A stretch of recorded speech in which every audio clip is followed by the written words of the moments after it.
The Buddha taught that a mind trained in loving kindness sleeps in comfort, wakes in comfort, and dreams no evil dreams. That teaching is over 2,500 years old. It still works. He also identified, with precise clinical clarity, the 5 mental states that prevent deep sleep and gave a specific antidote for each one. He described the exact quality of awareness that dissolves restlessness without effort. He taught monks who could not sleep in frightening forests how to turn toward what scared them until the fear simply stopped.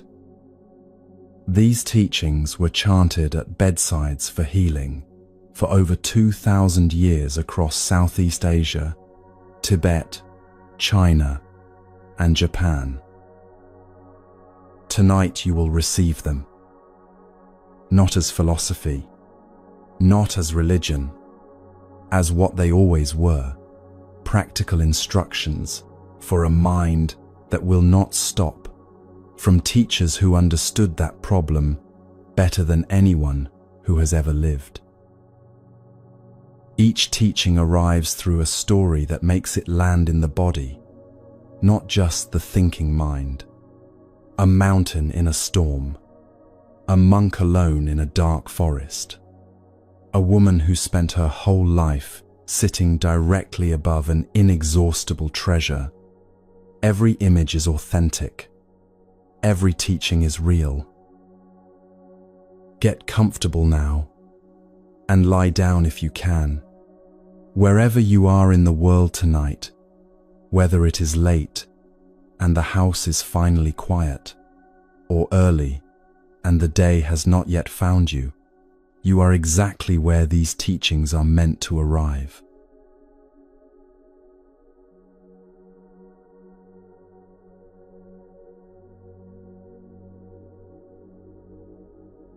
The lightning comes first, then the sound, a crack so deep it seems to split the valley in two. Rain hits the stone path outside the monastery window like 10,000 small fists, and the wind has been howling for 2 full days without pause. Trees on the lower slopes bend until their crowns brush the ground. Branches crack and fall. The small wooden structures on the hillside shudder against the full weight of the sky. Everything that can move is moving. Everything that can be unsettled is being unsettled. And the mountain does not move. It does not brace itself. It does not lean into the storm or away from it.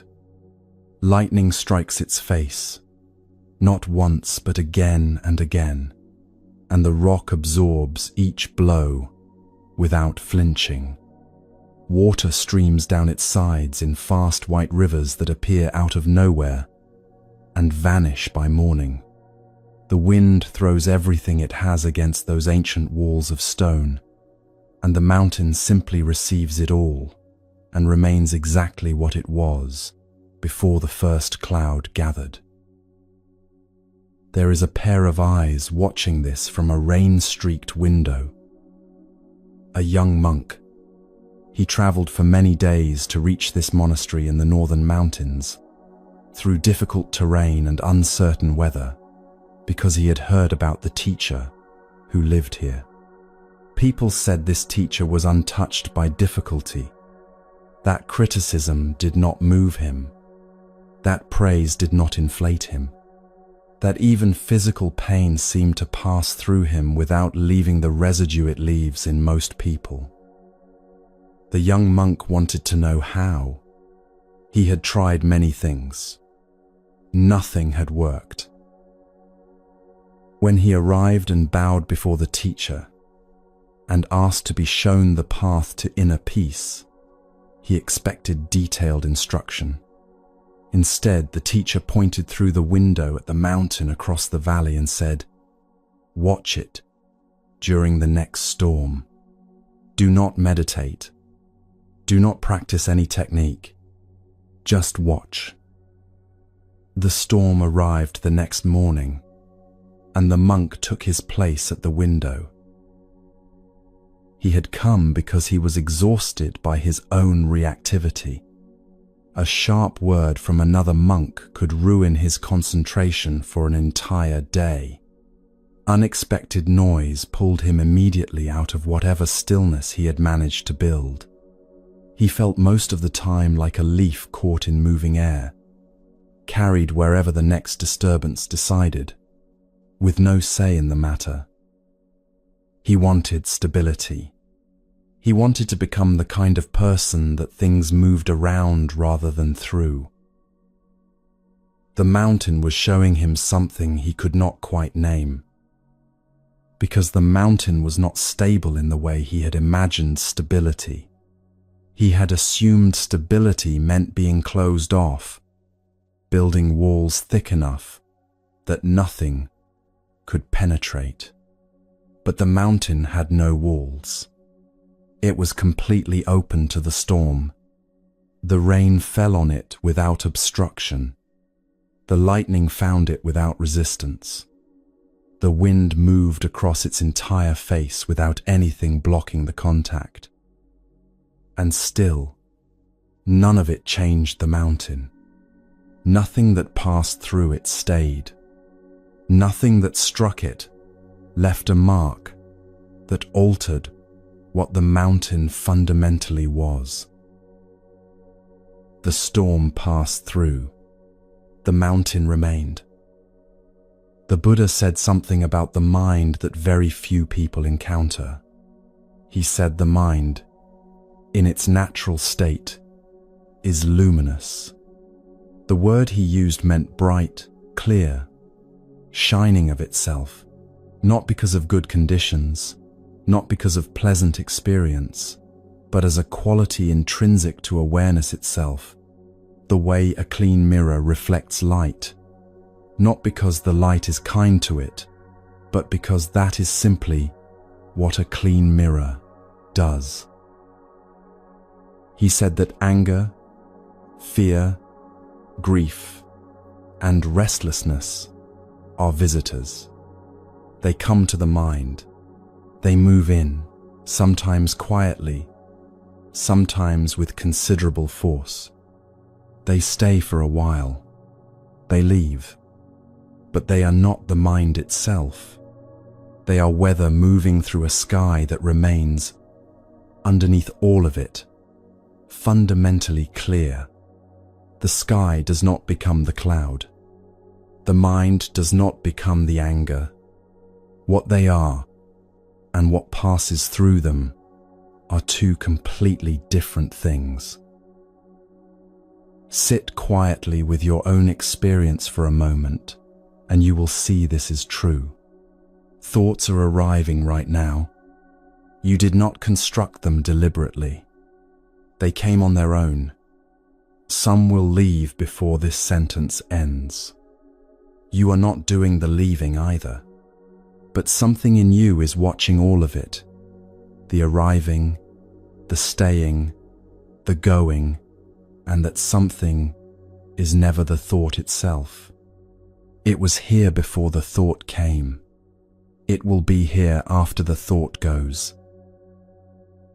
That is the witness the Buddha was pointing at.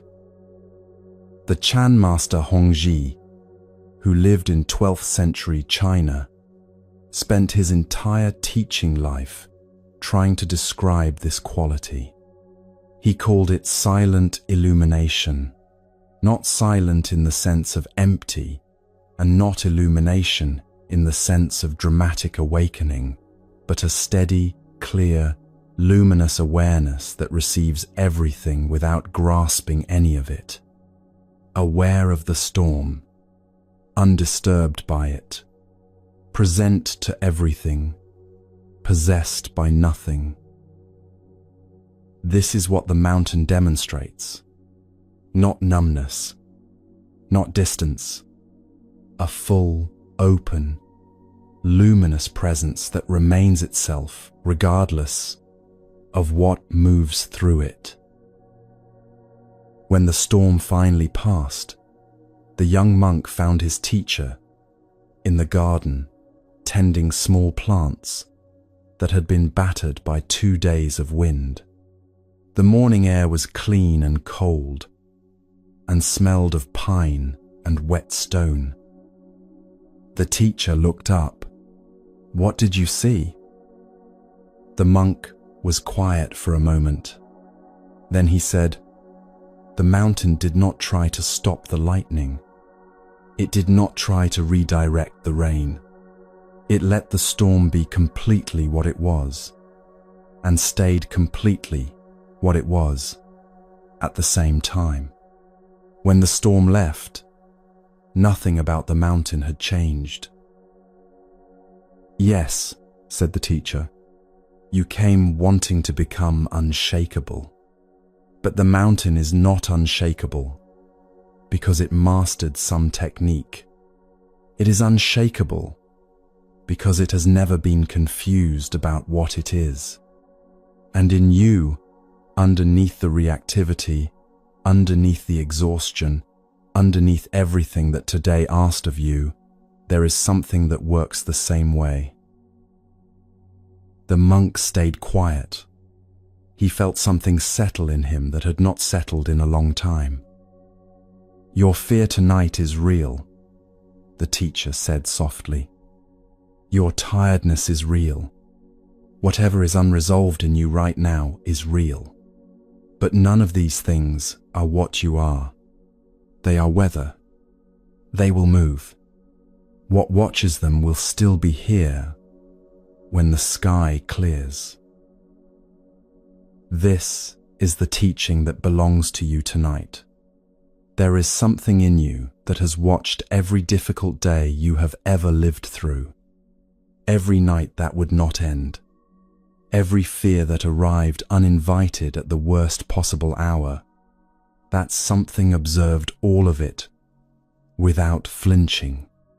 It was never broken by any of it. It is here right now, steady and clear, watching these words arrive and pass. The storm that visited this mountain lasted 2 days. Some storms in a human life last much longer. The teaching does not promise short storms. It says that what you are runs deeper than any storm that has ever moved through you. Let that be true right now, not as an idea held in the mind, as something the body already knows. The mountain does not need to announce its stillness. It simply is what it is, through every season, through every storm the sky can produce. And as this night deepens, a quieter question begins to form, not about stillness, but about meaning.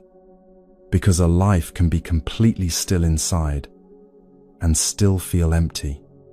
What makes that stillness worth something? What fills it with a sense that the day mattered, that the whole life has a direction worth following? The answer to that question has burned in a small lamp for 40 years, tended by one man who understood why it must never go out.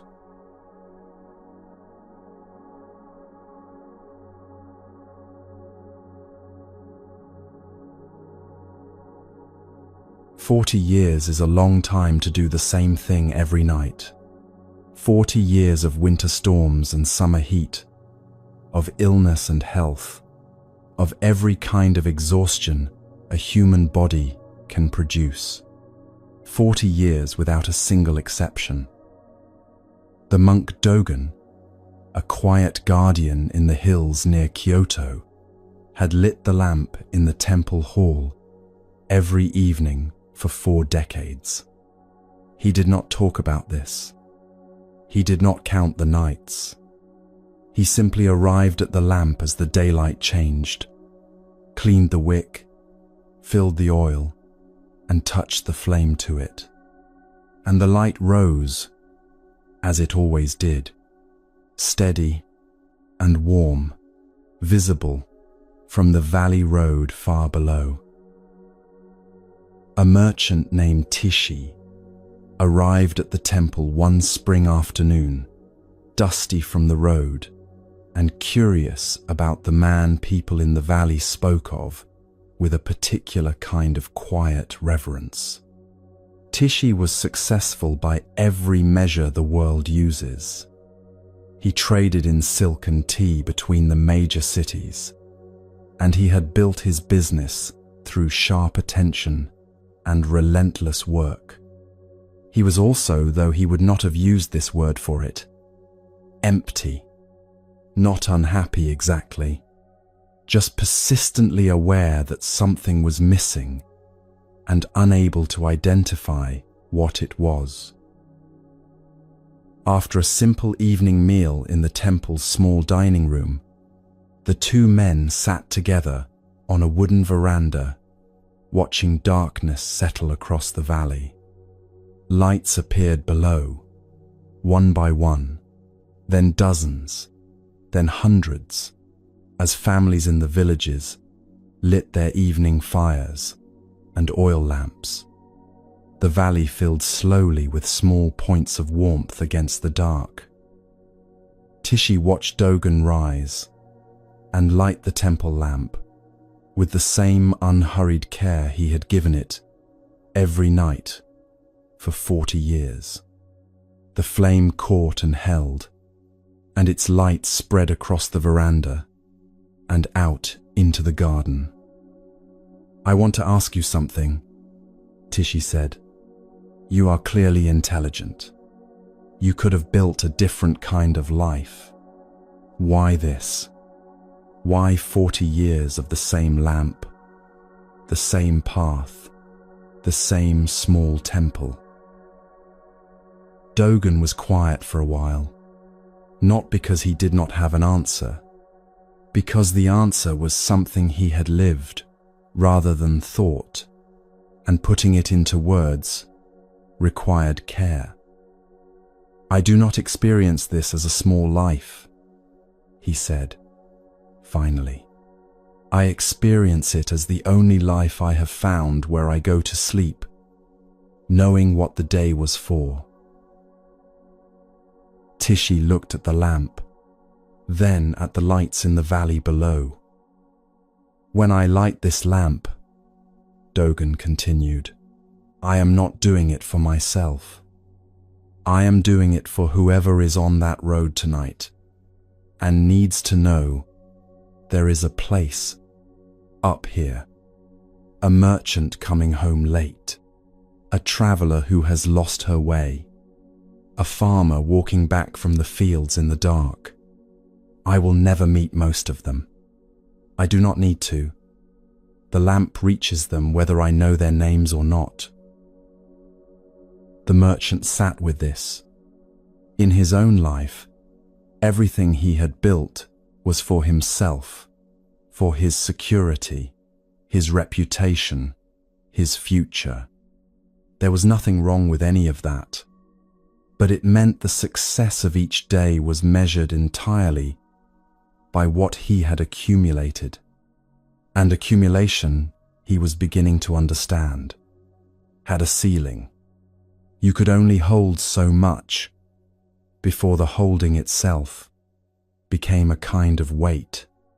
He had worked hard his entire adult life and had everything to show for it and nothing to come home to that felt like enough.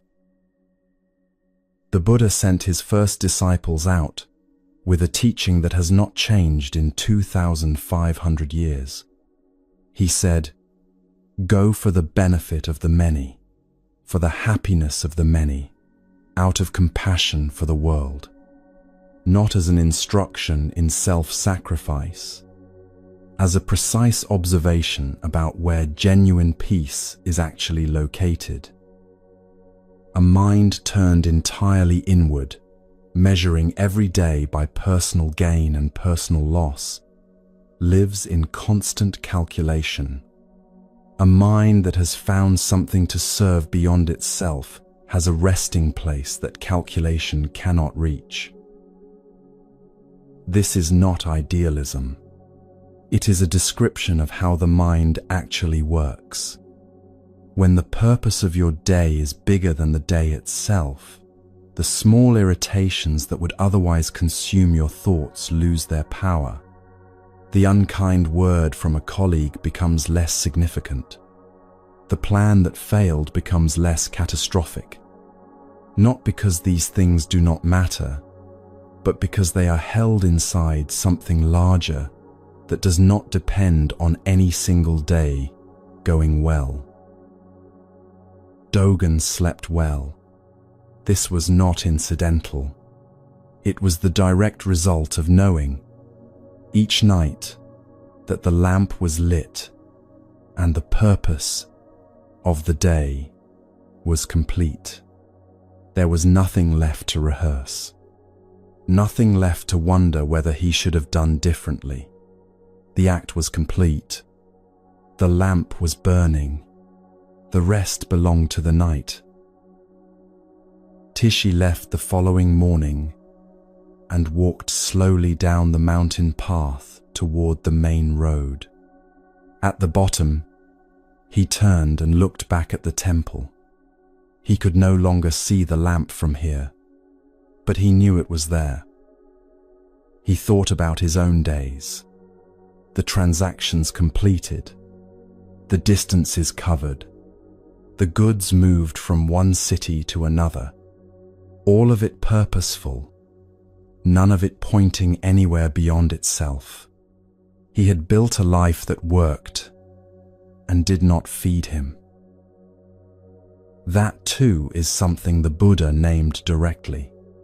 He taught that there is a happiness that comes from receiving, from acquiring what you want, from having things go the way you planned. And there is a deeper happiness that comes from giving, from contributing, something that continues to exist after you have turned away from it. The first kind of happiness is real. The second kind is different in nature. It does not depend on outcomes. It does not reverse when circumstances change. It rests on the act itself, which is already complete and cannot be undone. The act of giving without needing return is the only transaction the mind does not revisit at the end of the day. Consider what the day just past asked of you. Consider what you gave to it, not what you achieved, but what you offered.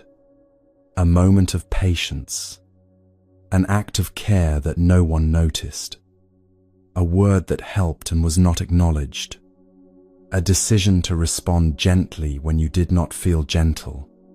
These things are not lost. They are the lamp already lit, already burning, already reaching someone on a road you will never walk. The lamp burns for whoever needs it, and Dogen never chooses his travelers. He simply keeps the light going. But what happens when someone arrives not needing light, but carrying anger, standing directly in front of you, insisting you take something you never agreed to hold? There is a teaching for exactly that moment, and it begins in a crowded marketplace, with a monk who understood something about ownership that most people spend their whole lives missing.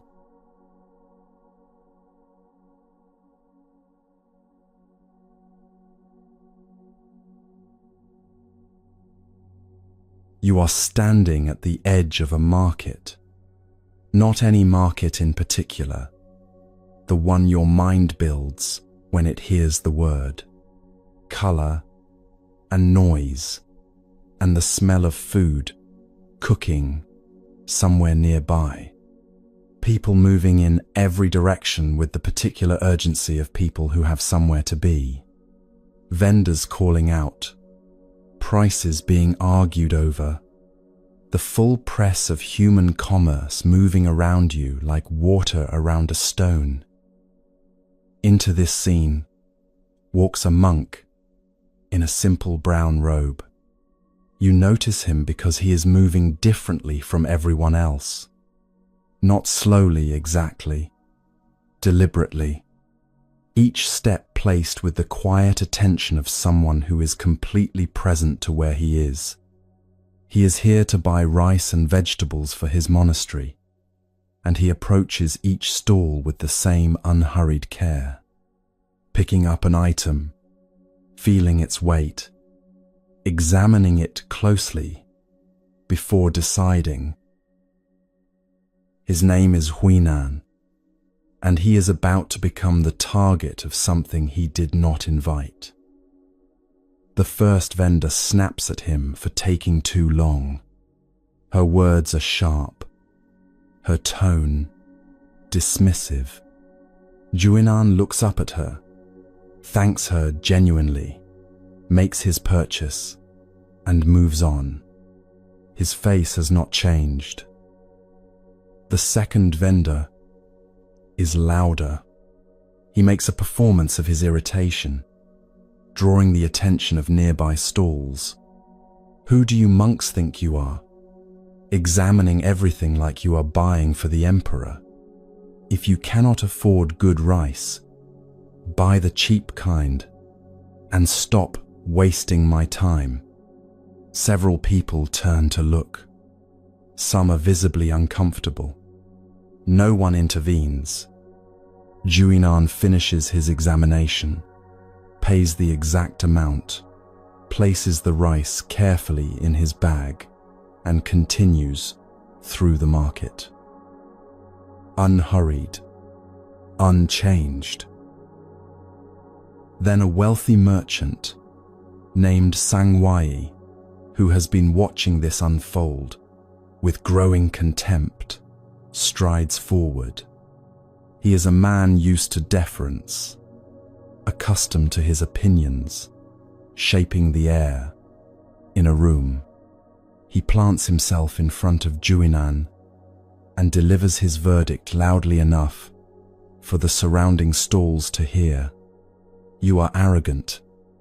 You shave your head and wear those clothes and think it makes you better than the rest of us. You are nothing but a beggar pretending to be holy. The market goes quiet. Everyone is waiting for the monk to break. Some want him to defend himself. Some are simply curious what a person does when struck this directly in public. Sangwai is waiting too, for the flinch, the reddening face, the stumbling attempt at dignity that would confirm his superiority. Huinan finishes placing the last of his purchases in his bag. Then he straightens, turns to face Sangwai, and meets his eyes with an expression that contains no anger and no performance of calm, just clarity. Thank you for sharing your thoughts, he says. I hope the rest of your day brings you genuine happiness. Sangwai stares at him. He has launched everything he had, and it landed nowhere. That is all you have to say? His voice carries frustration now, something close to bewilderment. You are not angry? You are not going to defend yourself? Huinan tilts his head slightly, genuinely curious, not theatrical. What would I defend myself against? You have offered me something. I have chosen not to take it. Tell me, if you bring a gift to someone and they do not accept it, who does the gift belong to? Sangwai answers without thinking, to the person who brought it. Yes, says Juinan quietly. Your anger and your judgment are yours. I did not take them from you. They remain exactly where they came from. He bows slightly, picks up his bag, and walks back through the market at the same pace he arrived. Sangwai stands alone in the silence he created, holding something he suddenly cannot put down. This exchange is not a story about a particularly disciplined monk. It is an illustration of a specific teaching the Buddha gave, recorded in the connected discourses of the Pali Canon, in response to a Brahmin who came to him with hostility and insults. The Buddha listened to everything the man said without interruption.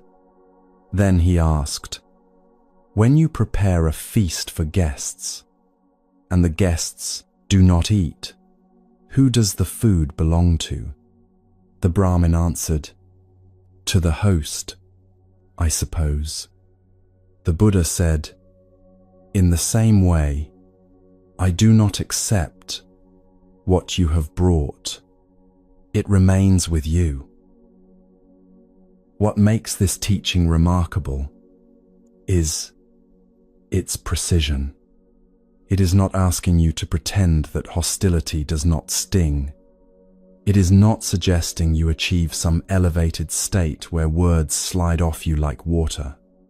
It is pointing at something structural, something about how psychological harm actually works. Harm of this kind requires two participants: the person who offers it and the person who accepts it. Remove the second participant and the transaction cannot complete. The anger exists, the judgment exists, but it remains with the person carrying it. It does not transfer unless you reach out and take it. Most of us have been reaching out and taking things our whole lives without realizing we had a choice. Someone speaks harshly to you at the end of a long day, and you carry that harshness home. It sits with you through dinner. It follows you into the evening.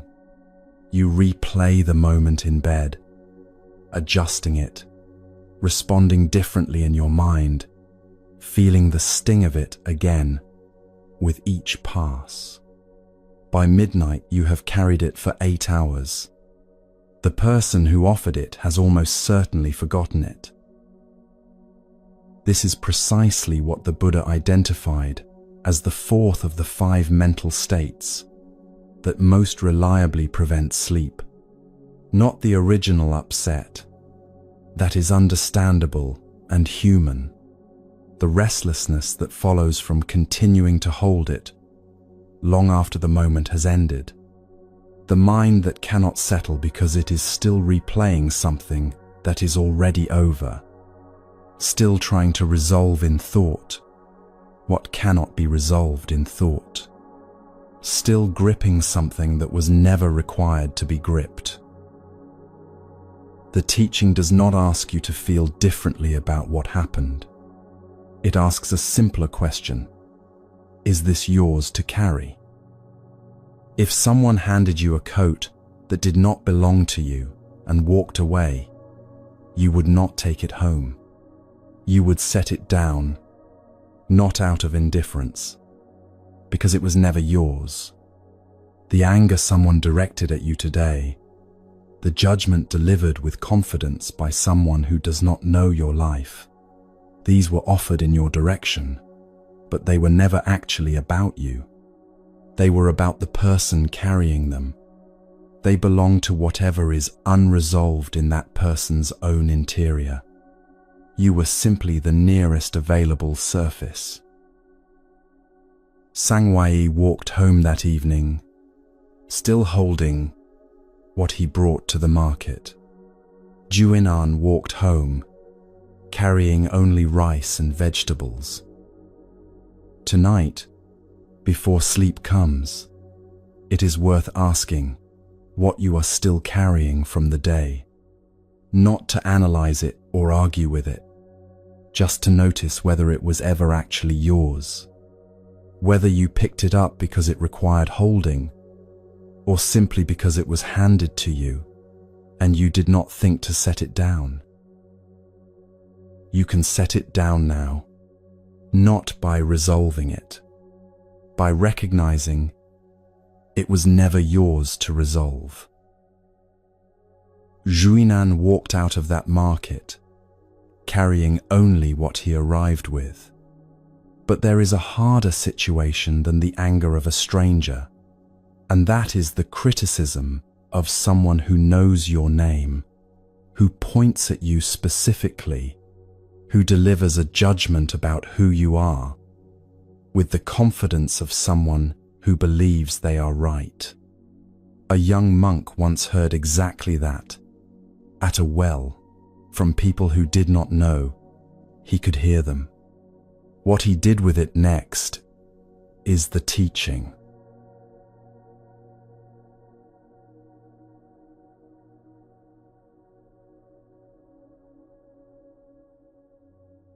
He is lazy, sleeps past the other monks, I hear. Young people today, no real dedication, no context yet, no location, no names, no surrounding detail, just these words floating in cool mountain air, near a stone well, spoken by two women, washing vegetables for their families. Words that were precise and certain and completely wrong, delivered with the full confidence of people who had never once met the person they were describing. A young monk named Joshua heard every syllable. He was walking his morning rounds through the village, carrying a wooden bowl for the monastery's daily alms collection, when their voices reached him across the quiet street. He did not announce himself. He did not correct them. He kept walking, head down, and listened to the rest. What they said was not simply unkind. It was a fully constructed portrait of a person who did not exist. The lazy monk who had joined the monastery to avoid real work. The young man without true spiritual commitment. The pretender in robes. Every detail was wrong. Joshua rose before dawn each day, earlier than anyone else in the community. He sat longer, worked harder in the gardens, studied later into the night. He had given up a comfortable life with his family to pursue this path with complete sincerity. Not one word of what those women said had any contact with reality. And yet by the time he completed his rounds and returned to the monastery, he was ruined for the morning. Not by what they said, by what he did with it afterward. Because Joshua did something that most people do so automatically, they do not notice it happening. He picked up their arrows and turned them on himself. He took their false portrait and held it up against his own reflection and began, without realizing it, to examine whether it fit. He revisited his own behavior, looking for evidence. He constructed elaborate defenses in his mind that he delivered to an audience who were not present. He felt his face flush with anger, and then shame, and then a helpless indignation that had nowhere to go. By the time he reached his teacher's garden, he had been stabbing himself with those women's words for 2 hours. The teacher Yunmen was trimming a small pine tree when Joshua arrived.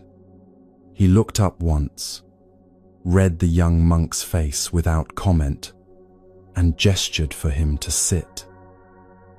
Joshua told the story, all of it, the specific words, the confident tone of the speakers, the complete falseness of everything they said, the anger he could not release, the shame he could not justify, the strange helplessness of being accurately described as someone he had never been. His voice tightened as he spoke.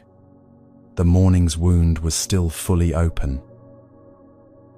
Yunmen listened until the silence after the last word settled. Then he set down his small trimming tool and asked a question that seemed to come from a different conversation entirely. When you practice archery and your arrow misses the target, what do you do? Joshua blinked. I check my aim and try again. And if another archer shoots at the same target and also misses, does their miss affect your next shot? No, their arrow has nothing to do with mine. Yunmen nodded once. Those women drew a target in the air and shot their arrows at it. Their target was a person they invented, a lazy monk, a young man without commitment. This person does not exist. Their arrows flew through empty air and fell to the ground. They never reached you. He paused and looked directly at Joshua. But you were watching, and you caught those arrows mid-flight. You picked them up and loaded them into your own bow, and you have been shooting yourself with them all morning. The women caused you no harm. You have been doing that entirely yourself. Joshua sat with this for a long moment. Something in his chest that had been clenched began, very slowly, to release its grip. The Buddha taught this directly in a discourse that has remained in the Pali Canon unchanged for 25 centuries. He described two arrows. The first arrives from outside, an unpleasant experience, a painful sensation, a harsh word from someone in a market or beside a well. This arrow lands. It hurts. This is not optional. The first arrow is simply part of being a person moving through a world that contains other people with their own unresolved interior storms. The second arrow is different. The second arrow is what an untrained mind fires at itself in response to the first. The hours of replaying the conversation, the internal argument with someone who is not present, the search through your own history for evidence that perhaps they were right, the shame that follows the anger, the exhaustion that follows the shame. The first arrow caused pain. The second arrow causes suffering. And the second arrow is always, in every case, self-inflicted. This is not a teaching about emotional suppression. The Buddha was precise about this. He did not say the first arrow does not hurt. He said a trained mind feels the first arrow and does not add the second. The pain is acknowledged. The experience is real. And then the mind does not compound it, does not build a structure of suffering on top of a moment that has already passed. Most of the weight people carry into their nights is not the first arrow. The first arrow lands, and its moment is over quickly. What fills the hours between dinner and sleep, what turns in the mind while the body is trying to rest, is almost entirely second arrows. Constructed suffering, suffering happening right now, in this present moment, about something that ended hours or days or years ago. Here is what is worth sitting with tonight. Not what happened today that hurt you, but how many times you have reshot that arrow at yourself since the moment it first arrived. You do not have to answer this by resolving anything. You do not have to arrive at forgiveness or understanding or any particular feeling. The teaching simply asks you to notice the distinction. The first arrow was real and it landed. Everything since then has been you, picking it up, loading it, and firing it again. One arrow is enough. You do not have to carry the second one into sleep. Yun Men returned to his small pine tree after Joshua left. He trimmed one more branch and then stood quietly, looking at what remained.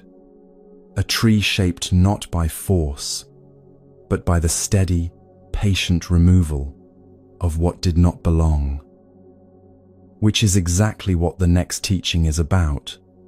Not the dramatic wounds from other people's arrows, but the quieter ones, the ones that arrive so small and so slowly that most people do not notice them taking root until they have already grown into something that fills the whole garden.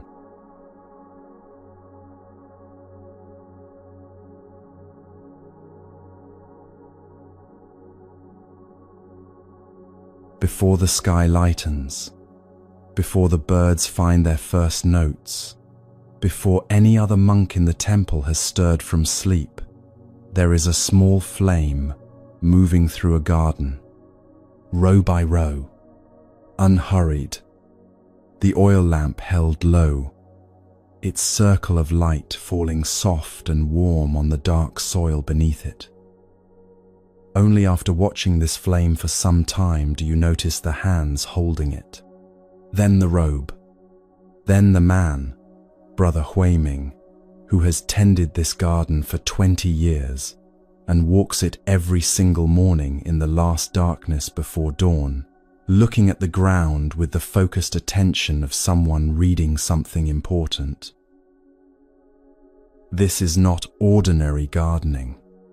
He is not pulling weeds. He is looking for what is about to become a weed, the tiny green thread barely visible in the lamplight, the almost invisible shoot that arrived yesterday on the wind and has been in the soil for perhaps 18 hours. At this stage, it can be removed with a single touch, a light scrape of a pointed stick, and it is gone without trace, without disturbing anything growing around it.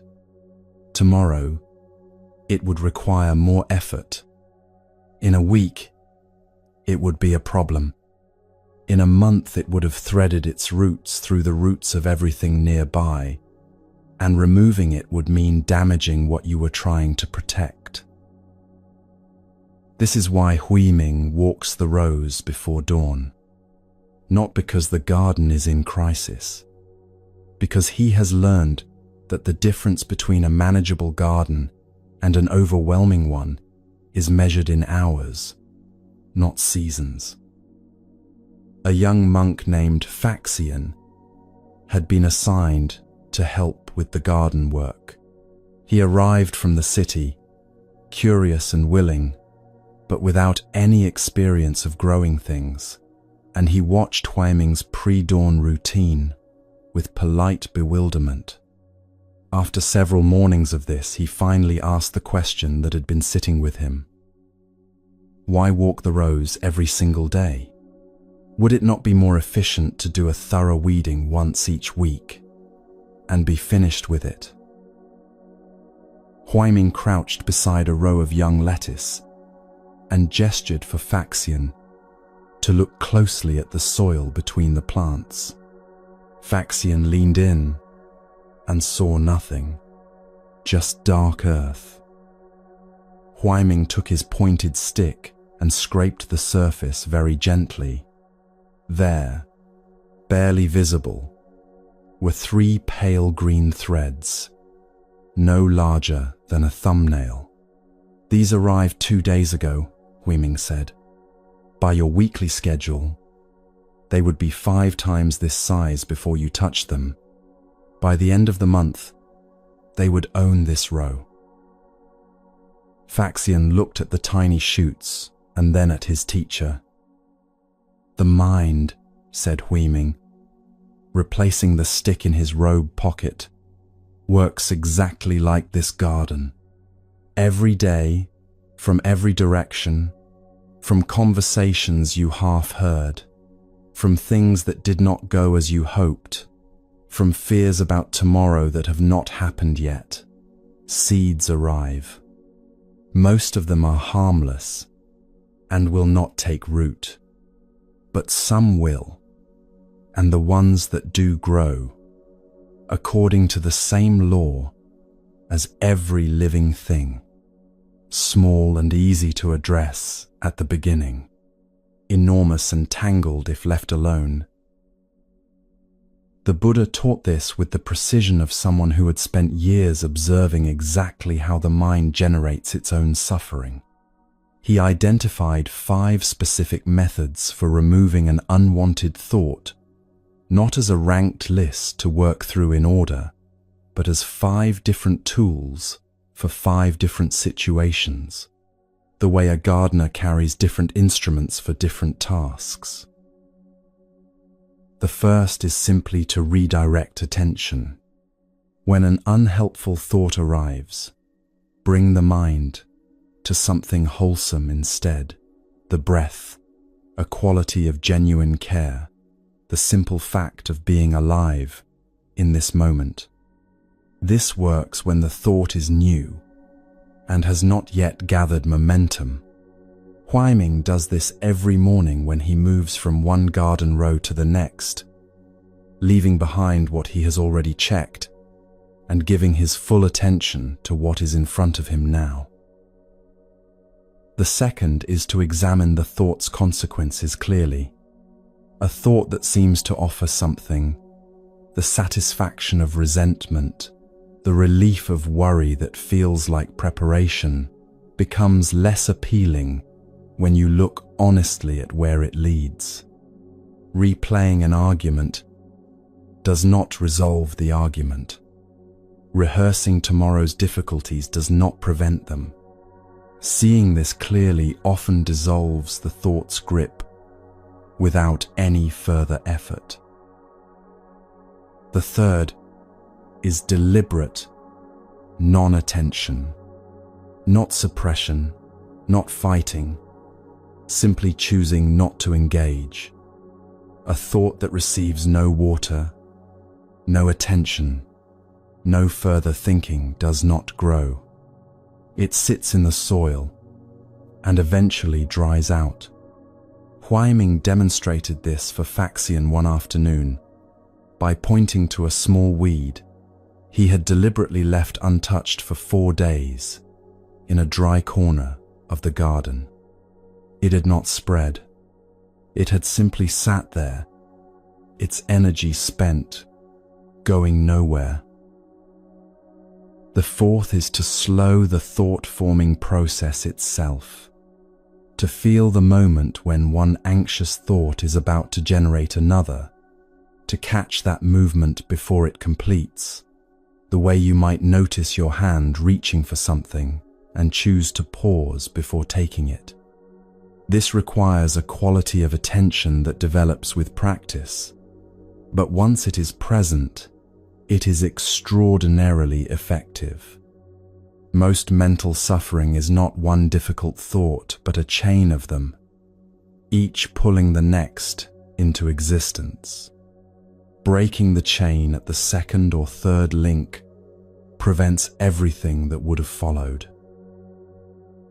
The fifth, for the thought that persists through all of this, is a deliberate and temporary act of mental stillness, a brief, conscious stopping of the mental movement, the way you might clench a fist to stop a hand from trembling. The Buddha described this as a last resort, not a first response. Used occasionally, it works. Used as a habit, it exhausts the mind. which is why the first 4 methods matter. Later that afternoon, while working silently near the garden gate, Faxian heard 2 visiting monks speaking critically about the head teacher. Their words were not kind. Immediately, something in Faxian's mind began to form a response, a small shoot of agreement, of doubt about the teacher he had respected, of comparison between this monastery and others. He noticed it. He noticed it while it was still small enough to remove with a single touch. He did not argue with it or judge himself for having it. He simply chose not to water it with further thought and returned his attention to the physical work of his hands. The shoot sat in the soil for a moment and then, without nourishment, went nowhere. That evening, Huaiming watched his student work and said nothing. He could see that something had shifted. A person who has learned to catch a thought while it is small carries themselves differently, less burdened, more present, as though the weight of every unconsidered thing they used to carry has been quietly set down. For over 2,000 years in Theravada communities across Southeast Asia, practitioners have gathered before sleep to recite protective chants specifically designed to do for the community what Huaiming did alone each morning, to clear the mental ground before rest, to prevent the seeds of disturbance from taking hold in the night. The form is different. The understanding is identical. What you allow to settle in the mind before sleep is what the mind will grow while you are not watching. Tonight, whatever arrived uninvited in the last 24 hours, the stray criticism, the worry about something unresolved, the small doubt that attached itself to an ordinary moment, can be seen for what it is. A seed, still small, still easy. You do not have to uproot it with force. You simply do not have to water it tonight. Huaiming walks his rows to find what is growing before it takes hold. But this raises a question he never addressed with Faxian, not about what grows in the garden, but about who is walking the rows. Something in you has been watching every thought arrive and depart for your entire life. You have never once had to remind it to pay attention. What is that watching? And what happens when you turn toward it instead of toward what it is watching?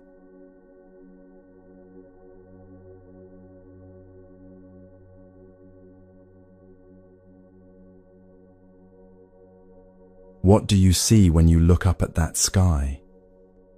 The question arrives before anything else. Before a location, before a face, before any sense of who is asking or why. Just the question, and above it, whatever sky your mind builds when it hears the word.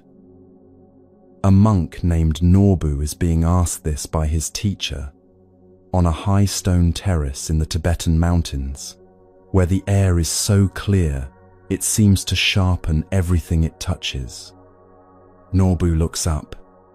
The sky is deep blue, the particular blue that exists only at altitude, and across it move large white clouds, slowly, without hurry, indifferent to any direction. I see clouds, Norbu says, many clouds against a blue sky. His teacher, an old man named Tenzin, whose white beard moves in the mountain wind, nods once. And the clouds that were here yesterday, at this same hour, are any of them still there? No, they have all moved on. Yes, each one forms, drifts across, and dissolves back into open space. None of them stay. He pauses. Now tell me about the sky itself. Does the sky change? Norbu looks again, this time past the clouds, to the vast blue expanse that holds them. The sky stays the same, always present, always open. The clouds move through it, but the sky itself does not move. Tenzin turns to look at his student directly. When you sit in meditation, what do you notice in your mind?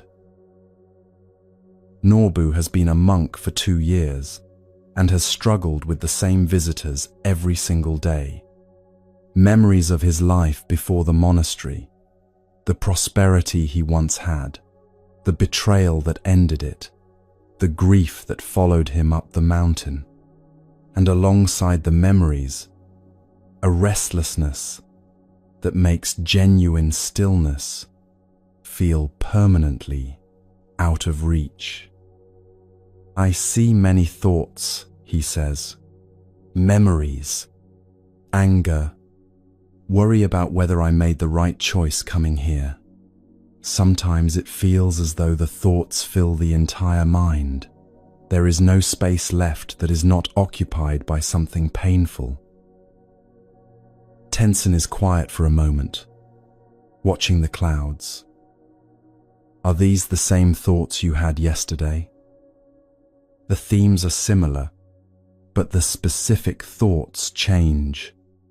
Different memories, different versions of the worry. Like clouds, says Tenzin simply. Then, after a long pause, in which only the wind speaks, what is it that notices the thoughts? What is aware of the memories and the worry while they are passing through? This question stops Norbu completely. In 2 years of practice, he has never once turned his attention in this direction.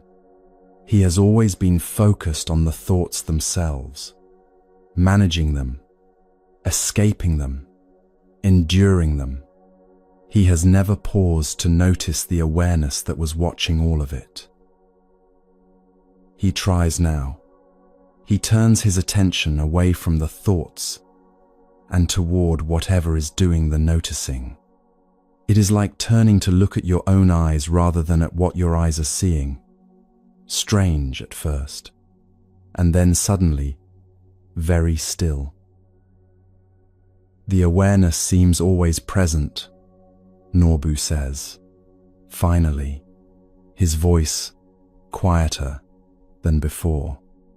It does not seem disturbed by the thoughts that pass through it, even the painful ones. Yes, there is something in Tenzin's voice that is not just agreement, something closer to relief, the relief of a teacher watching a student finally see what was always there. Your thoughts are clouds. They form, move, dissolve. Some are dark and heavy. Some are light. All of them pass. But you are not the clouds. You are the sky that holds them. And the sky has never once been damaged by the weather moving through it. This teaching does not ask you to believe anything. It asks you to look. Right now, thoughts are arriving. You did not schedule them. Some are about today. Some are about things nowhere near today. But something in you is registering all of it. The arriving, the content, the departing. That something is not itself a thought.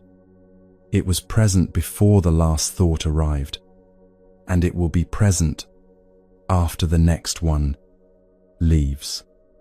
It has been present through every experience of your entire life, and not one of those experiences has changed what it fundamentally is. The Buddha approached this same recognition when he invited his monks to examine every element of human experience: the body, sensation, perception, thought, and consciousness itself, and honestly ask of each one, "Is this me? Is this what I am?" And in each case, the answer was the same. These are things you have, things that arise and pass within experience. They are not the one who is experiencing. A thought arises, it passes, and it is not you, any more than a cloud passing overhead is the sky. The ancient Buddhist philosophical tradition that examined the mind in precise detail described a state called the life continuum, the baseline resting condition of consciousness that underlies every experience, including dreamless sleep. In deep, dreamless sleep, the mind returns to this ground, not to blankness, to its own natural resting state, clear, stable, undisturbed. You visit this ground every night without knowing it. Every morning you return from it. The Tibetan teachers called this same ground the clear light, not dramatic or blinding, but the quiet, steady luminosity of a mind that has stopped being disturbed by its own contents. What both traditions point at is not a spiritual achievement reserved for advanced practitioners. It is the natural baseline of consciousness that has been present your entire life, underneath every anxious thought, every difficult memory, every sleepless hour. Training the mind in stillness is not building something new. It is learning to recognize what the mind already rests in every single night.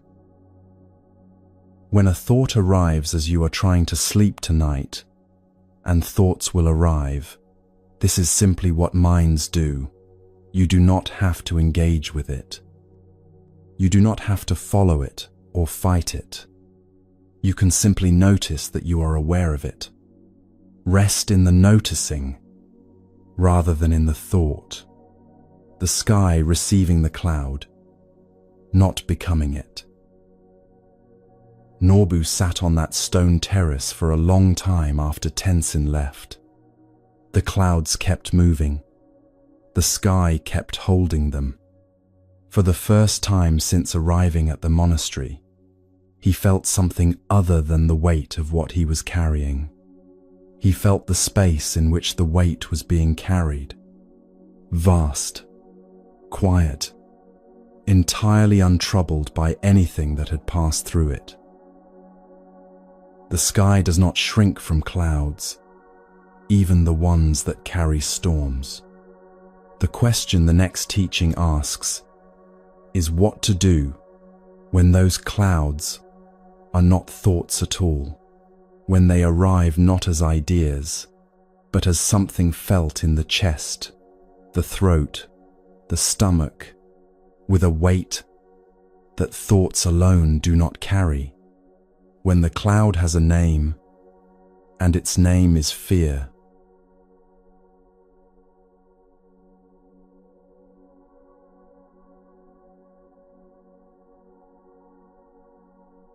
Notice the chest first.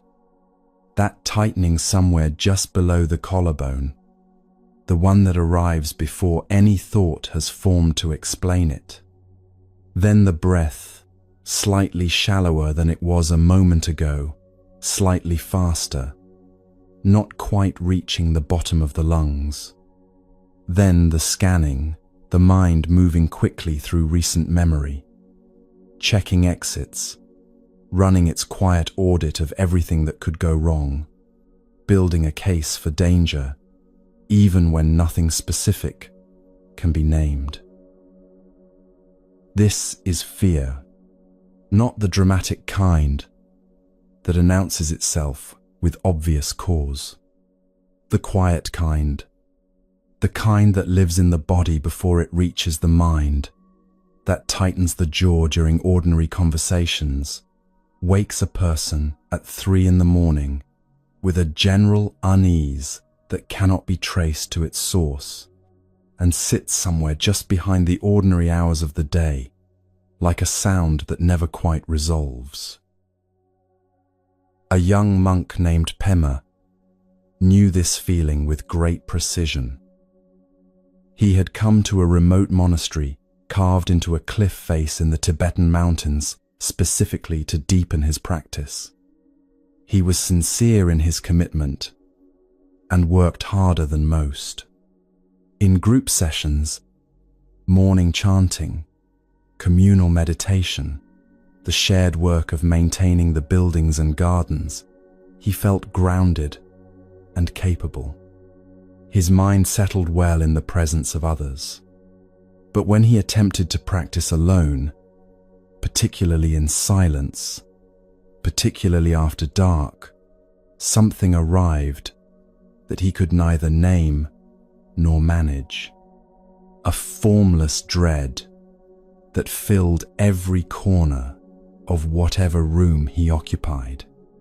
A sense of something waiting in the quiet that he had been successfully moving around for years, long before the mountains, and that the silence of this place was now making impossible to avoid.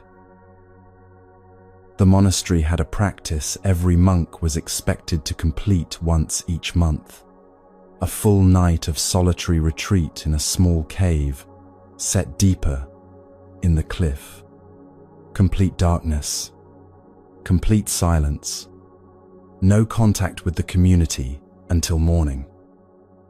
For 3 months, Pema found reasons to avoid his turn. Kitchen duties that could not wait, a developing illness that required proximity to the infirmary, offering to take the place of monks whose schedules were overloaded.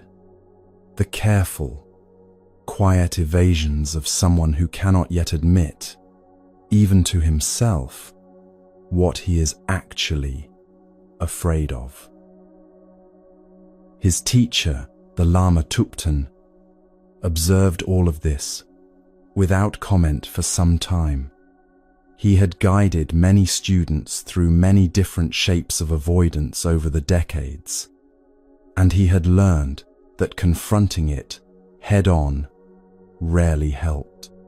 People tended to argue back or to feel ashamed in ways that added another layer of difficulty on top of the original one.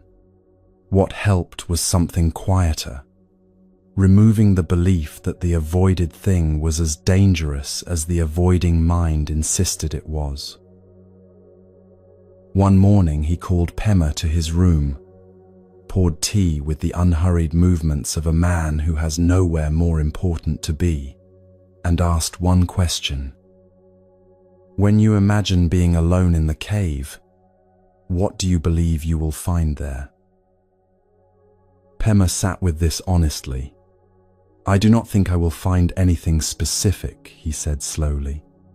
It is more that I am afraid of what I might find in myself. Something I have been moving around for a long time. Something about who I am, when there is no one else in the room, and nothing left to distract me from it. Tupten nodded as though this were the most reasonable thing he had heard all week. Good, he said. Then tonight you will go to the cave, but you will not go alone.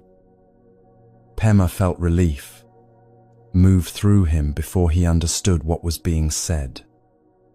You will go with your fear, said Tupten.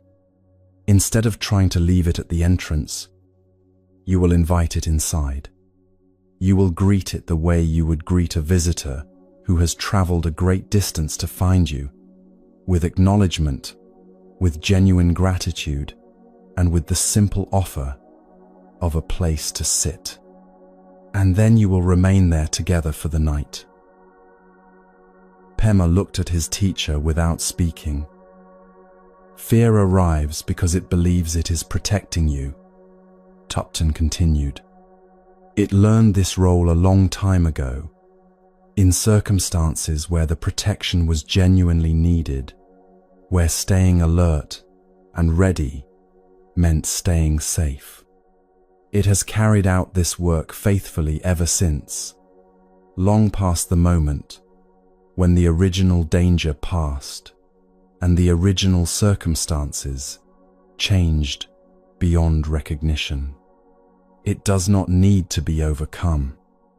It needs to be told clearly, gently, and with real gratitude for what it has tried to do, that you see it, that you are not unaware of its efforts, and that tonight you are safe. That night, Pema lit his small lamp, settled onto his cushion, and the darkness pressed in from every direction immediately. The stone walls of the cave held a cold that had not changed for centuries. Within minutes, the familiar response arrived. The tightening in the chest, the shallowing of the breath, the mind moving quickly to find the door. And instead of fighting it, he spoke to it quietly. "I know you are here," he said, barely above a whisper. "I am not asking you to leave. I am asking you to sit with me." Something shifted. Not completely, not all at once, but enough to notice. The fear did not disappear. Its quality changed, from a wall that blocked passage to something more like a presence that could simply be shared. As the hours deepened, Pema began to sense what lay underneath the fear, not by pushing through it, but because the fear, having been acknowledged without argument, gradually loosened its grip enough for him to feel what it had been covering.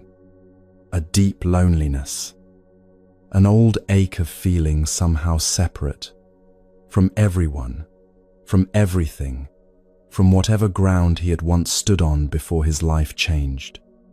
He allowed himself to feel this fully, without any attempt to resolve it. And in the center of that loneliness, something unexpected. A warmth, a quiet, steady presence that had been there the entire time, undiminished by the fear or the darkness or the years of careful avoidance, not arriving from somewhere outside, simply what had always been underneath, patient, waiting, without impatience for him to become still enough to notice it. The Tibetan Buddhist tradition has a formal practice built on this precise discovery. It is called sleep yoga, one of the most carefully developed Buddhist teachings on what actually happens as consciousness passes into rest. Its practitioners train the mind to recognize, at the exact threshold between waking and sleep, the same quiet ground that Pema touched in that cave. Not to construct or achieve a particular state, to recognize what is already present when the noise and movement have finally stopped. The practice exists because this ground, this quiet, undisturbed baseline of consciousness, is always there. It requires not effort, but recognition. And recognition is only possible for a mind that has learned, at least in small ways, to stop running. The Buddha named what lies behind this running precisely. He called it aversion, the reflexive, pulling away from difficult experience, the instinct to create distance between ourselves and whatever is uncomfortable or frightening. He taught that this pulling away is the primary source of suffering that we ourselves create, and that its resolution begins not with achieving better circumstances, not with waiting for the right conditions, but with simply stopping the pulling away, sitting with what is here, letting it be known. The difficult thing does not disappear when we stop running from it, but it becomes, almost immediately, smaller than it was when we were moving. Tonight, if something uncomfortable arrives as you settle towards sleep, a worry, a grief, a restlessness without a clear name, you do not have to make it go away. You do not have to understand it or trace it to its source tonight. You can simply acknowledge it. It has been asking for your attention for some time. Give it a moment of genuine, unjudging attention and notice what happens in its grip. Pema left the cave at dawn, having slept more deeply than he had in months. The fear did not vanish in a single night, but something between them had changed permanently. He had found that the thing he was most afraid of meeting in the silence was not a threat waiting to harm him. It was a door that had been standing open the entire time. What Pema found behind his fear was a tenderness he had not expected, a compassion not yet fully extended toward himself. The next teaching follows that tenderness directly to its source. A young woman who kept refusing the Buddha's presence for a reason that felt like wisdom, and discovered, in the moment she finally stopped refusing, that her reason itself had become the path.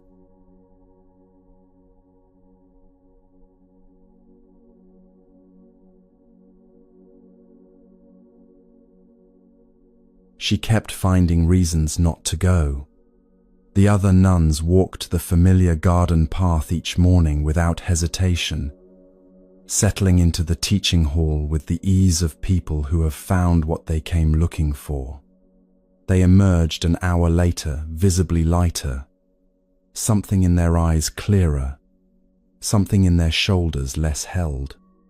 Day after day this happened, and day after day, a young nun named Nanda found somewhere else to be.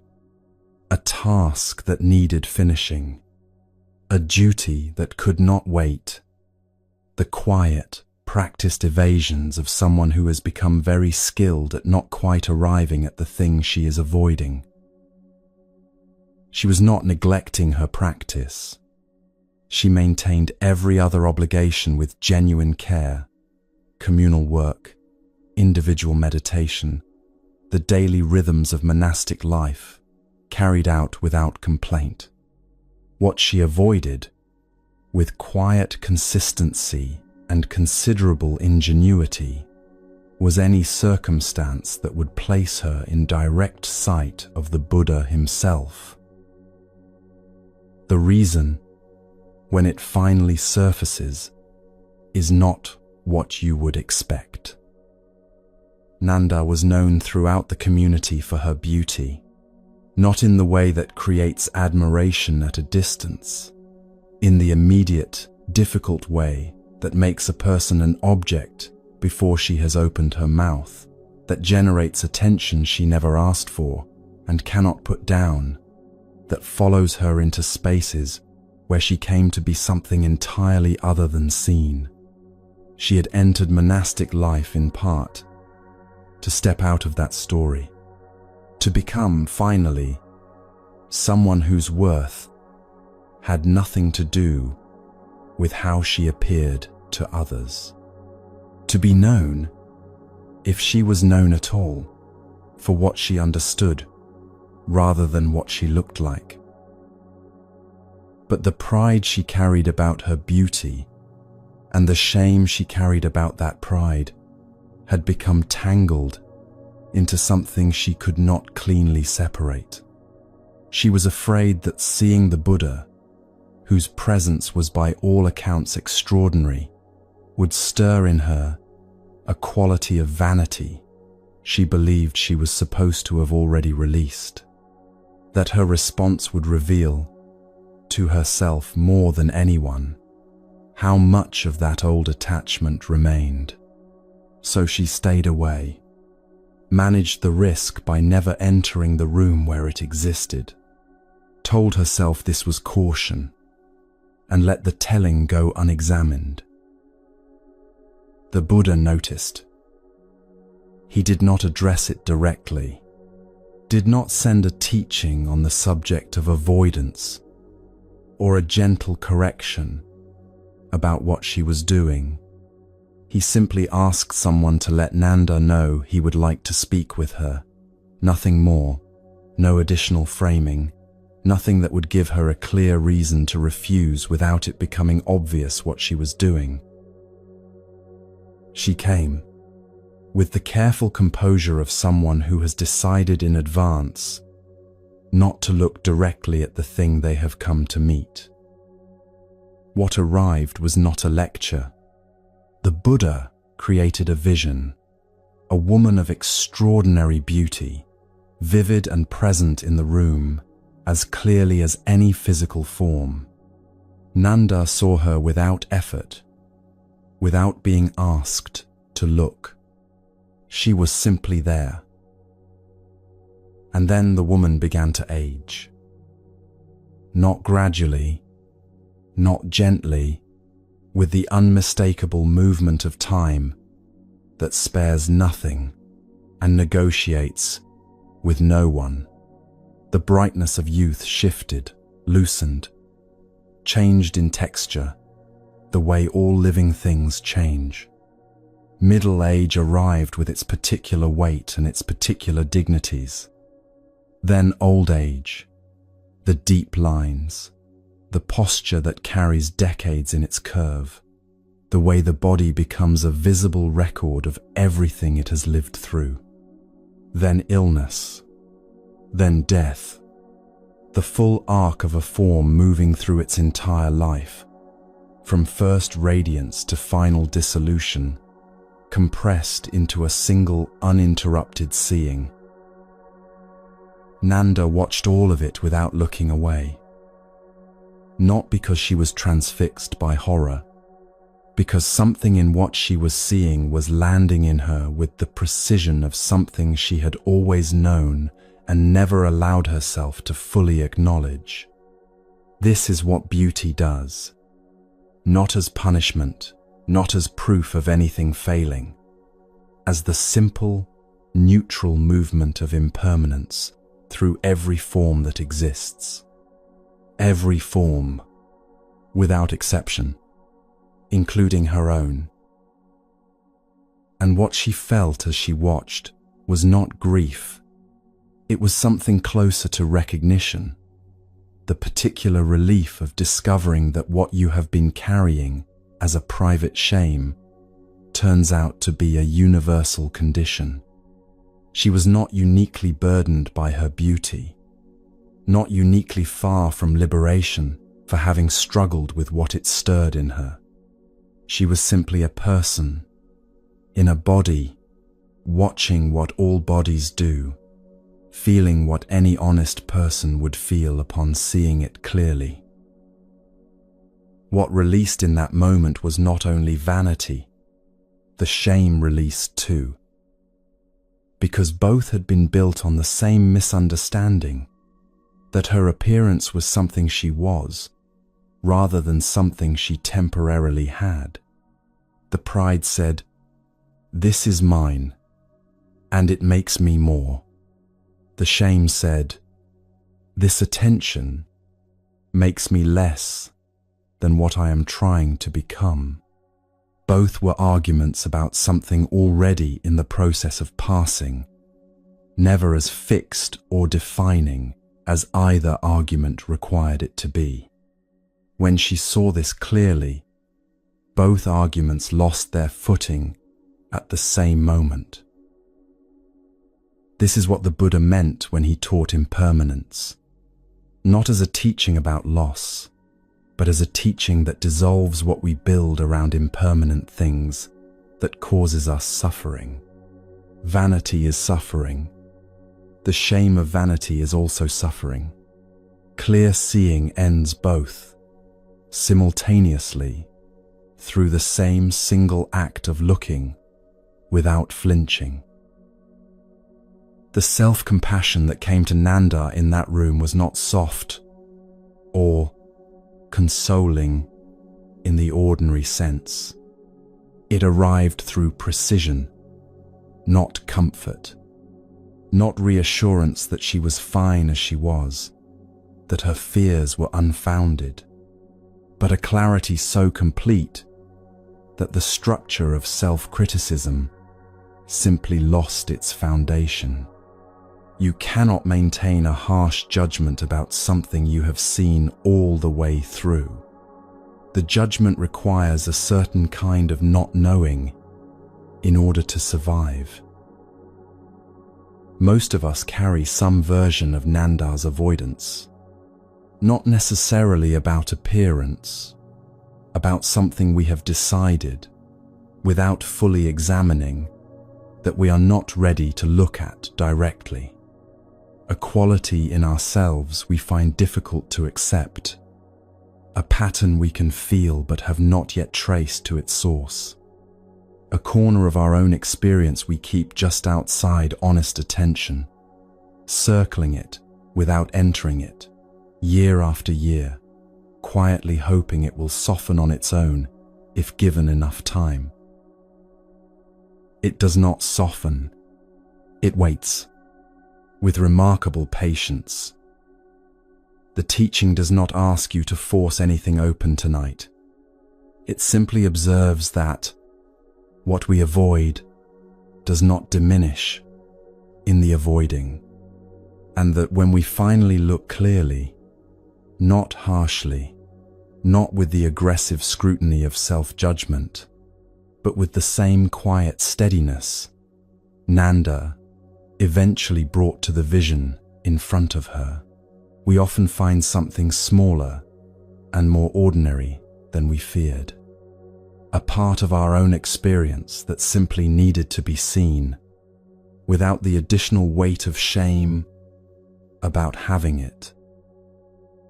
Nanda stopped running from her own reflection and found that the room she had avoided for weeks was exactly where everything she was carrying finally put itself down. The next teaching moves from the interior to the exterior, from the parts of ourselves we keep avoiding to the person standing directly in front of us who seems to exist entirely to disrupt our peace. What if that person did not arrive by accident?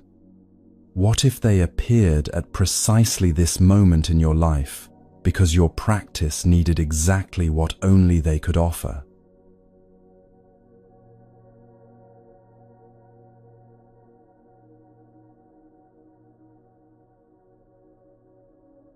The sounds arrive before the eyes can find anything to fix on. Something moving in the canopy above, slow, deliberate, heavier than a bird. Then stillness. Then another sound from a different direction, lower, closer to the ground.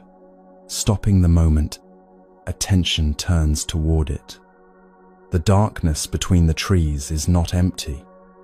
It has texture and movement and a quality of presence that the rational mind cannot quite account for and cannot quite dismiss. A group of monks had been sent by the Buddha to spend the rains retreat in a forest in the Kosala region.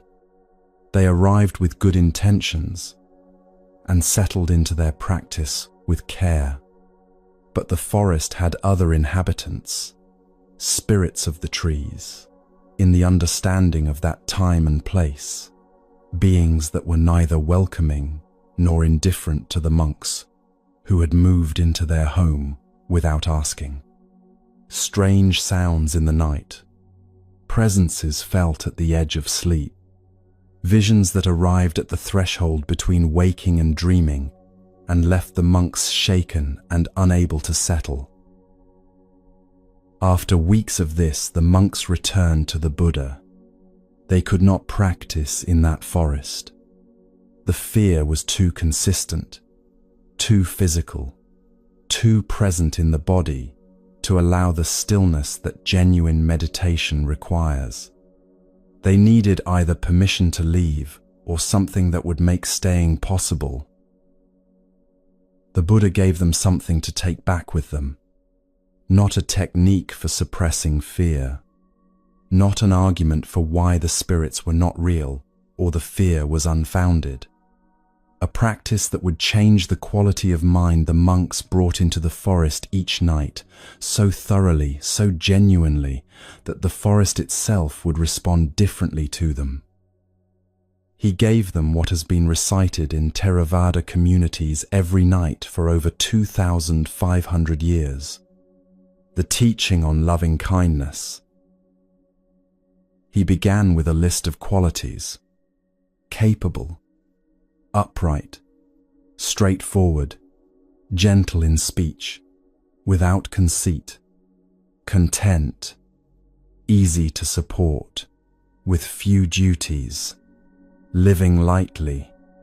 These were not moral requirements, but practical preparations, the description of a mind that has cleared enough interior space to do what comes next. A mind still cluttered with ambition, resentment, and self-importance cannot hold goodwill steadily. It keeps bumping into its own furniture.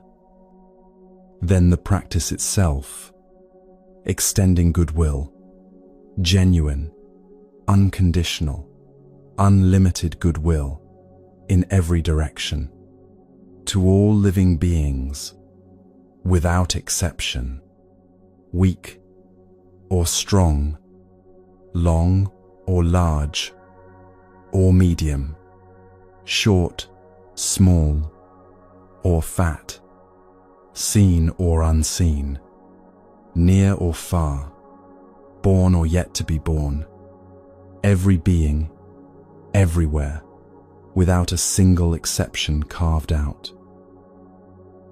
The Pali phrase at the heart of this teaching is Sukhiyatana Parihareya.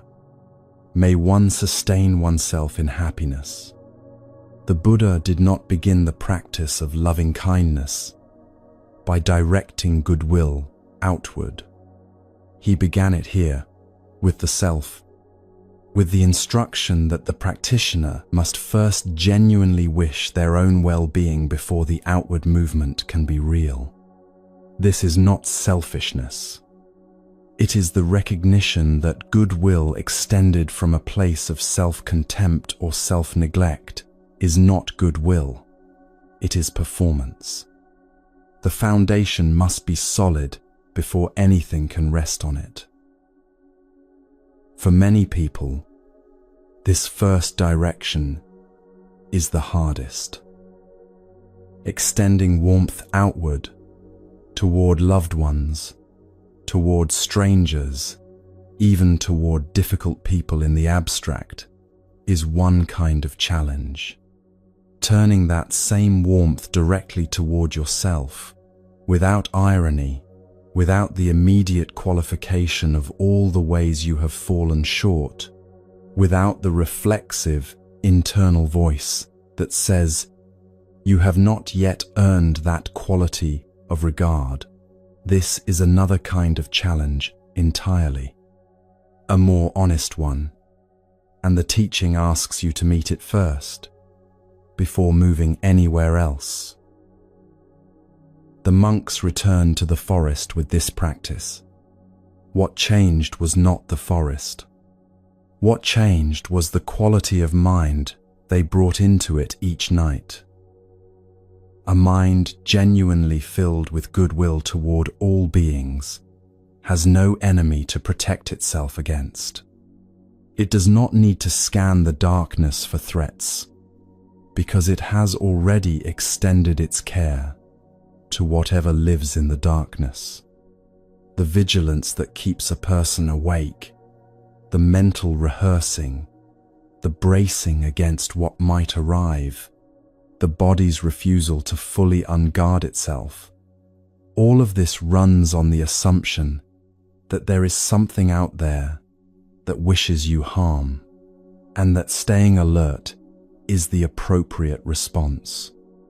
Loving kindness practice dissolves that assumption, not by arguing against it, but by replacing its root. The mind that has genuinely sent goodwill in all directions has nothing left to defend against. The body receives this information and responds accordingly. The Buddha said it plainly in the same teaching. The practitioner of loving kindness sleeps in comfort, wakes in comfort, dreams no evil dreams. This is the only place in the entire Pali Canon where the Buddha names restful sleep as a direct and specific fruit of a practice. He is not speaking poetically. He is describing a mechanism, the precise way that a mind trained in goodwill relates to the hours of vulnerability that sleep requires. Consider what the vigilant mind does at night. It reviews the day for everything that went wrong and everything that might. It rehearses conversations that have not happened yet, and replays ones that have, adjusting, defending, preparing for a trial that is not scheduled. It holds the body in a state of readiness that the body was not designed to maintain through the sleeping hours. The jaw tightens. The shoulders stay lifted. Sleep arrives late and leaves early, and the morning carries the weight of a night spent on guard. This is not a flaw. It is the mind doing what it believes is required of it. The loving kindness practice does not argue with the mind's logic. It changes the information the mind is working with. When genuine goodwill has been extended in all directions, including foundationally toward yourself, the mind's assessment shifts. There is nothing out there that has not already received your care. The guard can be stood down. The body, receiving this permission at last, does what it was always capable of doing. It rests. Tonight, before sleep arrives, try the direction the Buddha named first. Not outward yet, inward. Simply the genuine wish that you yourself be well, that you be free from unnecessary suffering, that you sleep tonight in the comfort that this teaching promises, not as a formula repeated without feeling, but as something you actually mean, even if meaning it requires a moment of effort, even if meaning it feels unfamiliar. Then, if it feels natural, let that goodwill move outward to the people in the nearest rooms, to the people in the surrounding streets, to everyone in this city tonight who is also trying to sleep, also carrying the weight of a day that asked things of them, to everyone struggling anywhere in the world in this same hour, in ways you will never know about and do not need to know about for the goodwill to be real. To all of it, without exception, without needing to manage the details. The forest monks slept that night. The sounds in the canopy did not stop. The darkness between the trees did not become less dark. What changed was the relationship between the monks and the darkness, no longer adversarial, no longer requiring defense, held inside a quality of mind that had room for all of it and needed to fight none of it. The monks who learned this practice did not just sleep better. They began to encounter the world differently when they were awake. The quality of mind that allows restful sleep is identical to the quality of mind that makes waking life manageable, which is why the Buddha identified with such precision the 5 things that most reliably destroy it. We call them hindrances. The 4th one is the one that keeps most people awake.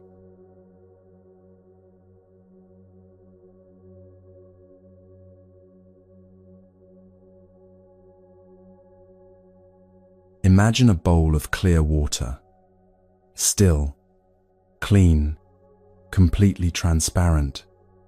You can see straight through to the bottom, every grain of sand, every small stone resting on the floor of it, perfectly visible. This is the mind at its natural resting best, not achieved through effort, not earned through long practice. Simply what clarity looks like when nothing is disturbing it. The Buddha used exactly this image, a bowl of water, to describe 5 specific conditions that prevent a person from seeing clearly, from settling deeply, from resting fully. He was speaking to a king who had asked him to describe the fruits of a contemplative life, and what he offered was not abstract philosophy, but 5 precise images that a person could recognize immediately in their own experience. Images so accurate that 25 centuries have not made them less so. The first disturbance. Someone adds dye to the water. Rich color, deep red, or gold, or blue, spreading through the bowl until the water holds nothing but color. You cannot see the bottom anymore. The clarity is gone, replaced by something vivid and absorbing that draws the eye entirely to itself. This is the mind caught in desire. Not just physical desire, but the wanting mind in any of its forms. The mind that needs this particular outcome, this specific future, this exact version of how things should turn out.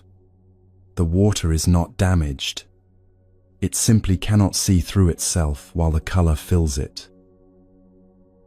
The second disturbance.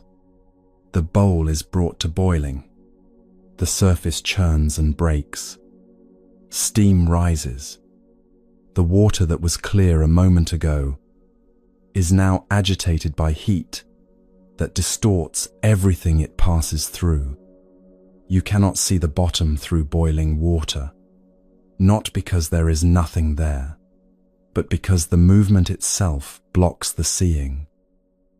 This is ill will. The mind heated by resentment, irritation, or anger toward another person or toward circumstances. It does not have to be dramatic or conscious. A low, persistent simmer is enough. The heat is enough. The distortion is the same. The third disturbance is quieter than the others. Algae grows across the surface of the water, green and thick, spreading slowly from the edges inward until it covers everything. The water beneath is still there, still potentially clear, but the surface has become opaque, sealed off, no longer available for reflection. This is the heavy, dull quality of a mind that has stopped engaging, not because it is at rest, but because it has lost its aliveness. The exhaustion that feels like peace but is actually stagnation. The torpor that makes everything feel slightly too far away to matter. The fifth disturbance, and we will come back to the fourth, which requires longer attention, is the bowl stirred with a stick in a completely dark room. Two problems at once. Motion, so the water cannot settle. Darkness, so even if it did settle, it could not reflect clearly.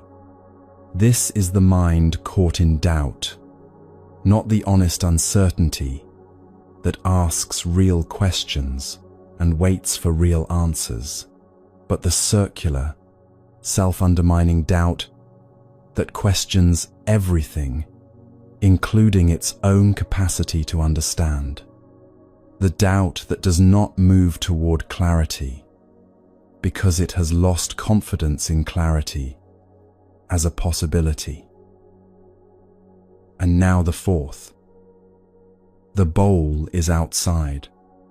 The water is clean, uncolored, not boiling, not covered. In every observable way it should be clear. But there is wind, not a storm, just wind, consistent and directionless, moving across the surface from every angle at once. The water cannot still itself.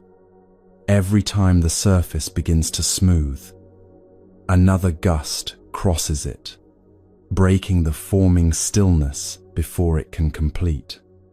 The bottom of the bowl is there. The clarity is there, but the surface never settles long enough for any of it to be seen.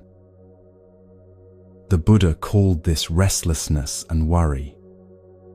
If you have ever lain in bed with a mind that refuses to stop, not because anything specific is terribly wrong, not because you are angry or exhausted or deeply uncertain, but simply because the surface will not settle. Thought following thought in a chain with no clear beginning and no clear end. You have met this hindrance. It is the most common reason people cannot sleep. Not crisis. Wind. The Buddha was precise about its cause. Restlessness and worry is not produced by having too many problems.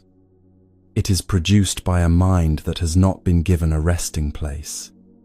A mind with nowhere to settle will keep moving, not because it wants to, but because movement is what minds do when they have not been shown stillness as an alternative. The wind does not choose to disturb the water. It simply keeps moving because nothing has stopped it. Notice what this means for tonight. It means the restlessness you feel is not a sign of something wrong with you. It is not evidence of a mind that is uniquely difficult or damaged or too far from peace to reach it. It is what any mind does when it has not yet found its resting place in this particular night. The bowl is not broken. There is just wind, and wind can stop. In the Pali Canon, the antidote the Buddha gave most directly for this hindrance is composure, the quality of a mind that has returned its attention again and again to a single object until the returning itself becomes more natural than the wandering, not forcing stillness, providing a resting place that the mind can find its way back to each time the wind pulls it elsewhere. You were given that resting place in the last teaching. The practice of goodwill, extended first toward yourself, then outward in all directions, is not only a teaching about compassion, it is a direct antidote to the fourth hindrance. A mind genuinely resting in goodwill has somewhere to be. It is not scanning, not rehearsing, not running its audit of everything unresolved. It has landed. The wind does not stop by force. It stops because the mind has found something warm enough, real enough, and steady enough to rest in.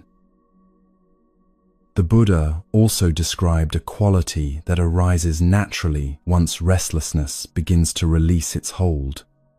He called it tranquility, not the tranquility of a mind that has been forced into submission, but the tranquility that arrives as a natural consequence when the wind stops and the surface finds its own level, a settling that no one engineers. That happens because it was always the water's nature to be still, and the conditions that prevented stillness have finally eased.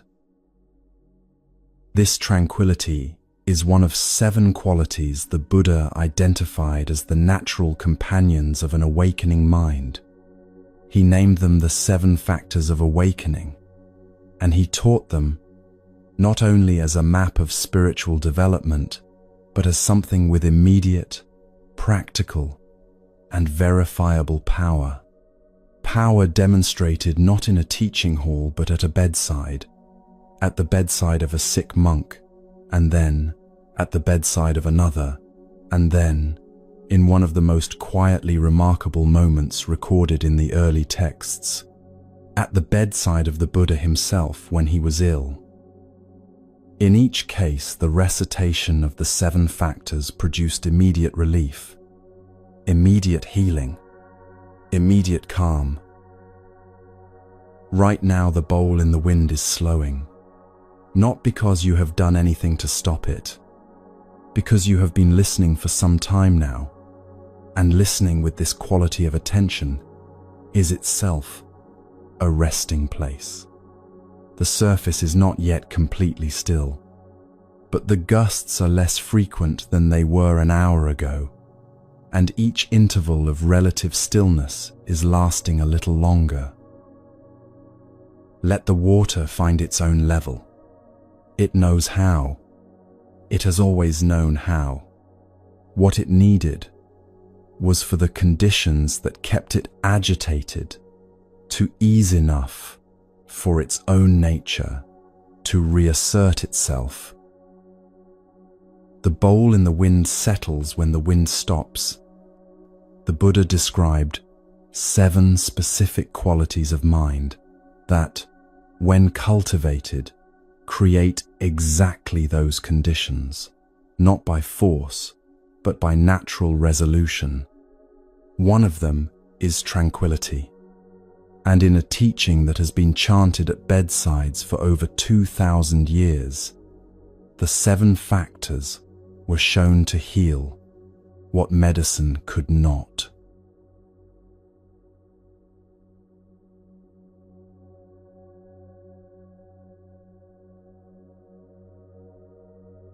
The Buddha was lying down.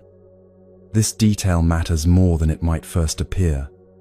He was ill, feverish, physically weakened, the kind of unwell that does not respond to will or discipline or the force of long spiritual practice. A monk named Kunda came to him and asked, with careful respect, whether the Buddha would like to hear the 7 factors of awakening recited aloud. The Buddha said yes. So Kunda recited them, quietly, beside the bed of his teacher, moving through each quality in turn. And the early texts record something that is easy to read past without registering its full weight. Upon hearing the 7 factors, the Buddha recovered. His illness lifted. He rose from his bed. This same account is given twice more in the same collection of teachings. the Venerable Mahakassapa, gravely ill, heard the 7 factors recited at his bedside and recovered. The Venerable Moggallana, also ill, also recovered upon hearing them. 3 specific instances, preserved without elaboration, of practitioners lying down unwell and rising again after hearing these 7 qualities named aloud in their presence. The tradition that grew from these accounts became one of the most continuous practices in the history of Buddhism. For over 2,000 years, in Theravada communities across Southeast Asia, practitioners have gathered at the bedside of the sick, at the threshold of the night, at the moment when a person lies down and needs the mind to release its grip on the day, and they have recited protective teachings with careful, unhurried attention. The specific texts change by region and occasion. The understanding beneath them does not. Words that carry genuine qualities of mind, spoken with care at the right moment, do something to the person receiving them, not through ritual alone, through the quality of presence they require and the quality of mind they describe. The 7 factors are not a list of achievements to work through in order. They are a description of how the mind naturally moves when conditions allow it to, a sequence that follows its own internal logic, each quality making the ground ready for the next to arise. You do not produce them by effort. You recognize them as they appear, and your recognition allows each one to complete itself before passing naturally to what follows. The first is simply knowing where the mind is, not correcting it, not improving it, just the honest recognition of what is present right now. The weight of the body, the temperature of the air, a thought passing through. Knowing, without judgment or interference, what is actually here. This is where everything begins, because a mind that does not know where it is cannot move deliberately from where it stands. From that knowing, a second quality can arise, a willingness to look more closely at whatever the knowing finds. Not analysis, not the problem-solving mind organizing itself for action. The simple willingness to see what is actually present, rather than reaching past it toward what is feared, or hoped for, or expected. The mind that knows where it is, and then looks honestly at what it finds there, begins to work with what is real. It stops defending against a version of the situation that may not match the situation itself. This is the second quality, and its practical gift is relief, the particular relief of seeing something clearly after a long time of looking away from it. The third is energy, and this word is easily misread. It does not mean effort. It does not mean pushing a tired mind past its natural limits. It means something closer to aliveness, the quality of a mind genuinely engaged with this moment, rather than performing engagement while actually somewhere else. You can feel the difference in your own body right now. The mind forcing itself costs something with every step. The mind genuinely present feeds itself. This third quality is the difference between those two experiences. When knowing, clear seeing, and genuine aliveness are present together, something else arrives without being manufactured. The early texts use a word that translates roughly as rapture, but the English word reaches for more drama than what is meant. It is quieter than rapture, a subtle gladness at simply being alive in this particular moment, not because the moment is exceptional, but because being alive in any moment, when met with full presence, carries a quality of rightness that does not depend on anything outside it. The body notices this before the mind names it.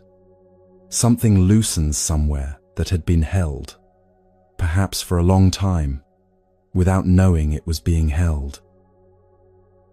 And then, naturally, without decision, without instruction, the fifth quality arrives. Tranquility, the settling that follows genuine gladness, the way exhaling follows a breath taken all the way in.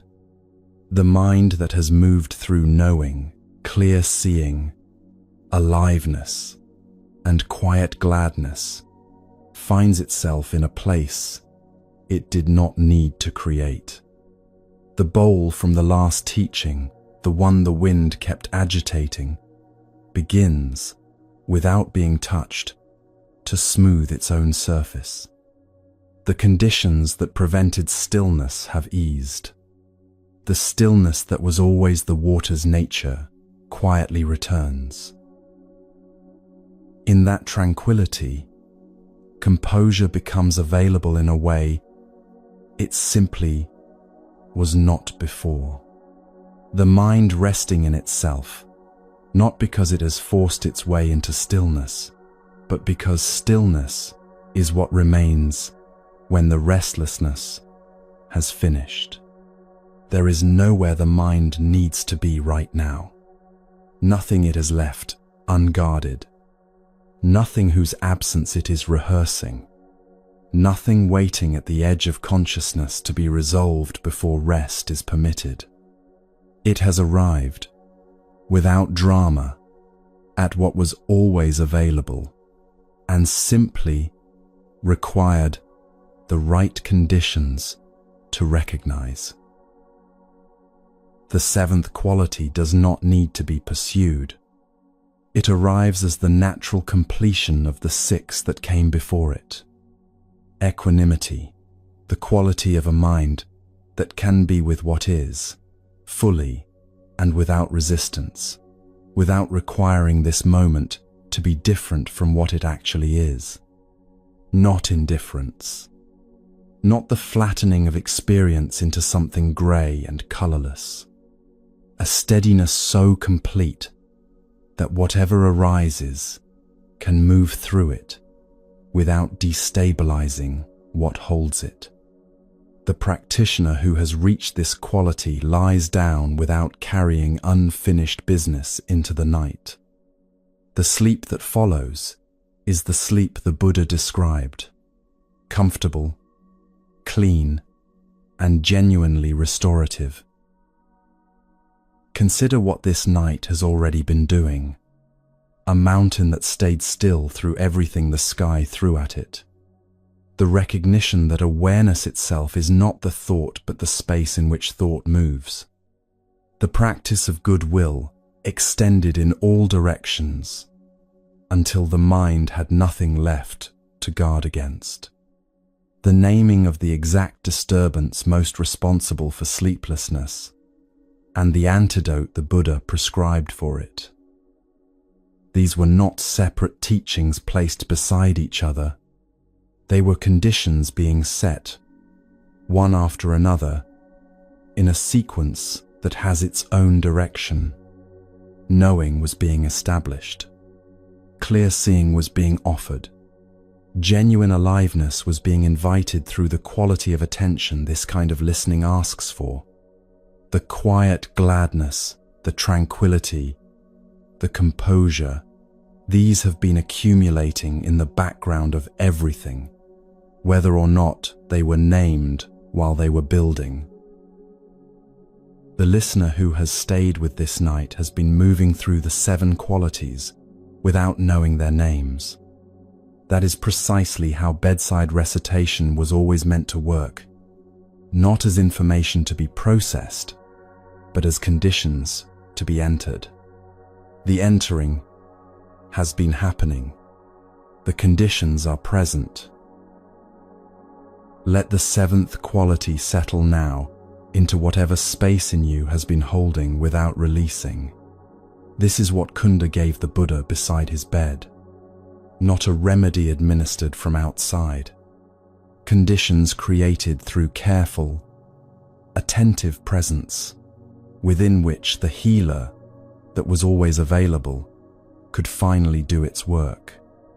That same work is available to you right now, in this hour, in whatever position you are lying or resting in, as these words reach you. Equanimity does not mean nothing matters. It means nothing needs to be held with clenched hands, which raises a question that difficulty has always made sharp. What happens when the thing disturbing your peace is not a thought or a fear or an old wound, but a person, a specific, external, consistent person who arrives every single day and makes you wonder whether your peace was ever as stable as you believed? The next teaching begins with exactly that person and with what they were actually there to do.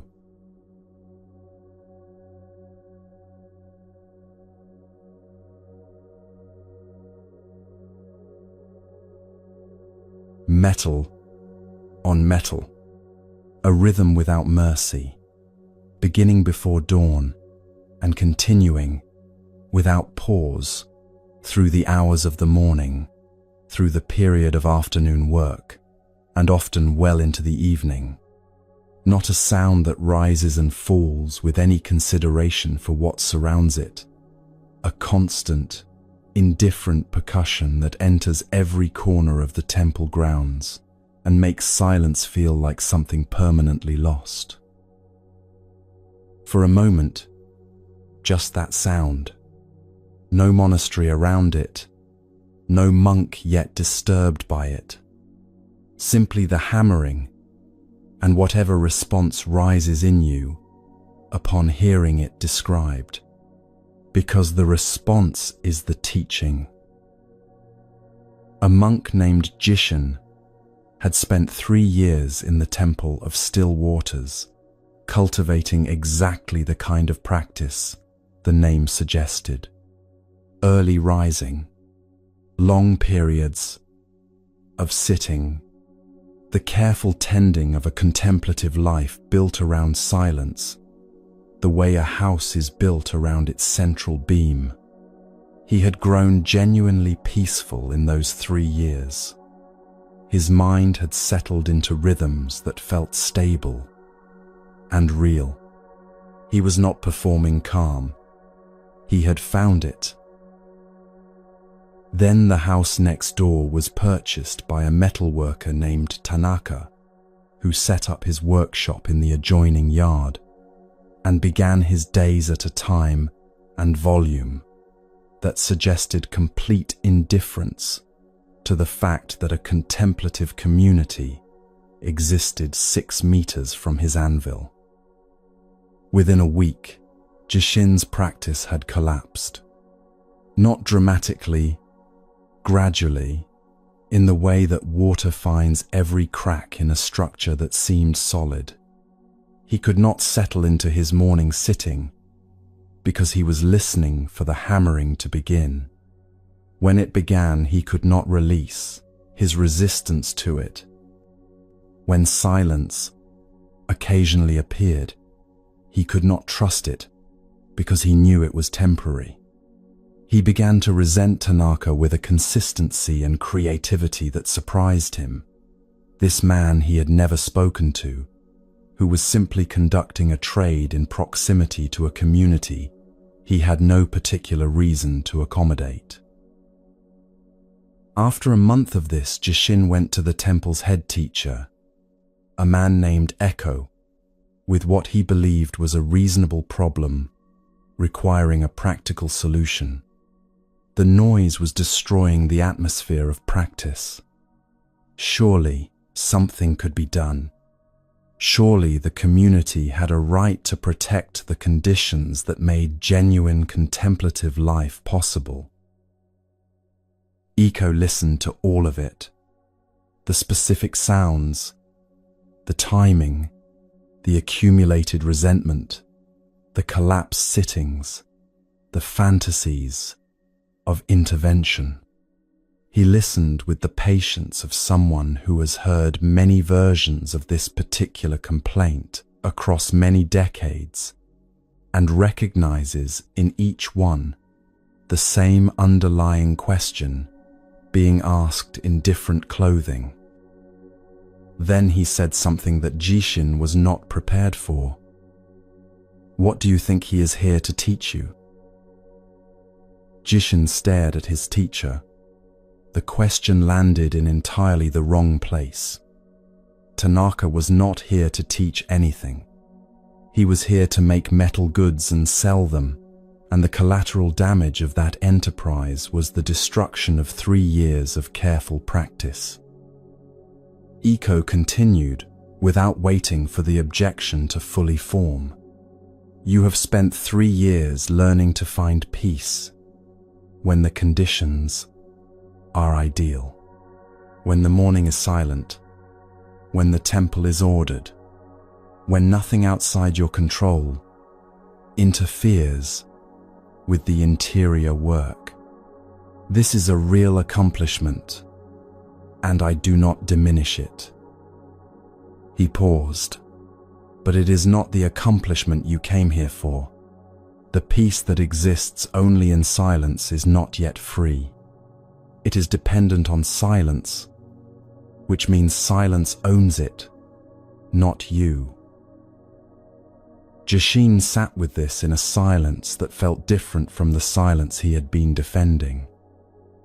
Your neighbor, Iko said, has arrived at precisely the right moment to show you where your practice ends. This is not misfortune. This is precision. Any student can find stillness when everything cooperates. The question your practice has been building toward, without your knowing it was building toward anything, is whether you can find it when nothing cooperates at all. The Buddha taught this not as an abstraction, but as a precise description of what genuine equanimity actually is. He said a practitioner with a well-developed mind remains stable, whether praised or blamed, whether comfortable or uncomfortable, whether the conditions of a given day are favorable or entirely otherwise. The stability is not produced by the conditions. It exists prior to them, underneath them, as a quality of mind that circumstances can test but cannot create and cannot remove.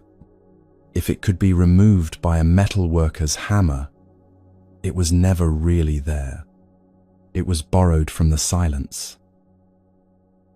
Jishin returned to his cushion that evening with something he had not brought to it before, not a hope that the hammering would stop, but a genuine curiosity about what he would find if he stopped fighting it.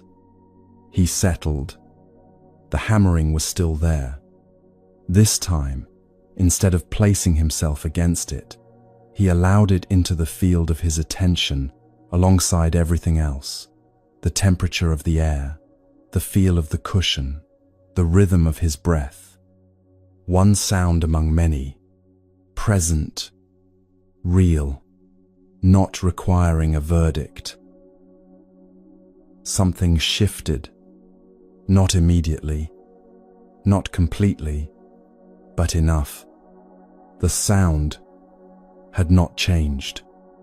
His relationship to it had, and in that change, he found something his 3 years of quiet practice had been preparing him to find, but could not, by themselves, deliver: a steadiness, that did not require the hammering to stop in order to be real. The Chan master Hongzhi described this quality as a light that does not select what it illuminates. It falls on everything equally, the beautiful and the difficult, the welcome and the unwelcome, without contracting in the presence of what it would rather not meet. This is not achieved by becoming indifferent to experience. It is what becomes possible when the awareness that observes experience has stopped insisting that experience conform to its preferences before it will remain open.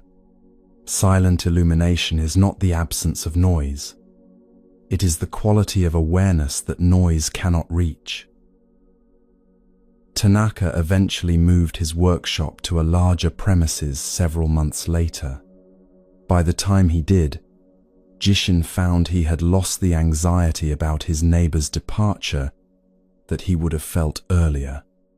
The practice had deepened past the point where it needed the hammering, but it had also deepened past the point where it needed it to stop.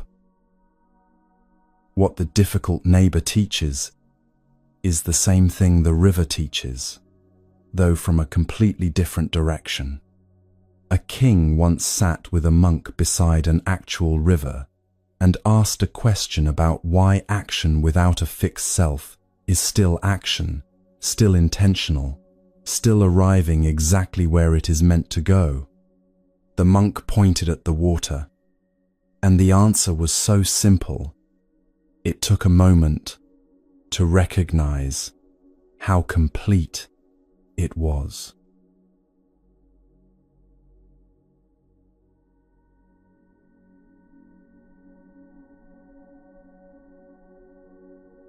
There is a moment recorded in an ancient dialogue between a Greek king and a Buddhist monk that has survived intact for over 2,000 years, and it begins not with philosophy, but with geography. Two men are sitting together somewhere in the northwest of the Indian subcontinent, in a region where two great civilizations had been colliding and intermingling for generations, producing a culture that thought in Greek and felt in Sanskrit, and asked questions that neither tradition alone could fully answer. The king's name was Milinda. The monk's name was Nagasena. Their dialogue was recorded in a text that has been studied in Theravada communities for centuries as one of the most precise and accessible explorations of Buddhist teaching that exists. What makes it unusual is the king. He was genuinely interested, genuinely sharp, and genuinely resistant to being satisfied with answers that did not hold up under pressure. He brought the interrogating habit of Greek philosophical tradition to a body of teaching that had developed in an entirely different climate of thought, and the friction between them produced something that neither tradition would have produced alone. One of his questions concerned action. If there is no fixed, permanent self, if what we call a person is actually a collection of constantly changing processes without a stable center, then who is acting? Who is making the decision, taking the step, directing the intention? And if there is no one there in the way we ordinarily assume there is someone there, how can action be genuine? How can it be wise? How can it arrive anywhere at all? Nagasena did not answer immediately with doctrine. He pointed at the nearest river. "Watch it," he said. "Watch how it moves." The river does not plan its route. It does not consult a map or calculate the most efficient path to the sea. It has no fixed center that makes decisions about direction, and yet it always arrives. Without exception, without failure, across any terrain and through any obstacle, the water finds its way from its source to the sea with a consistency that no planned route could improve upon. When it encounters a boulder, it does not stop to assess the situation. It does not waste energy pushing against what will not move. It finds the passage of least resistance, not because it is lazy, not because it has given up, but because moving around is always more efficient than forcing through. The boulder remains. The river continues. Both are exactly what they are, and neither is diminished by the encounter. When it enters a wide valley, it does not accelerate unnecessarily, does not push itself to maintain the speed of the narrow gorge it just left. It spreads, slows, takes the shape of the available space with complete ease. When the valley narrows again, it gathers and quickens without complaint. It adjusts to every condition with the same fundamental nature, intact throughout every adjustment. It is always, unmistakably, a river, and it always, eventually, reaches the sea. This, said Nagasena, is how wise action moves through the world. Not the absence of intention. The river is entirely intentional, in the sense that it never stops moving toward where it is going. Not the absence of effort. The river exerts enormous force when force serves its movement, and none when it does not. Not passivity or surrender or the abandonment of direction. The precise application of movement to circumstance, without the interference of a fixed self that insists circumstances should be other than what they are before movement is allowed to proceed. Melinda pressed further. If the river has no fixed self making its decisions, is the water arriving at the sea the same water that left the mountain? Nagasena smiled. Is the flame burning now the same flame that was burning an hour ago? The king considered this. Not the same, not different, a continuity that is real without being fixed, a process with direction and integrity and genuine arrival, requiring no unchanging center to make any of that possible. Most people relate to their own lives the way a person might try to carry a river in a bucket. They take a fixed container, a fixed idea of who they are, what they need, what must happen before things can be acceptable, and try to pour the movement of life into it. The river does not fit. It never fits. And the effort of trying to make it fit is the source of an exhaustion that has nothing to do with how much work the day actually required. The Buddhist teaching that Nagasena was illustrating says this with precision.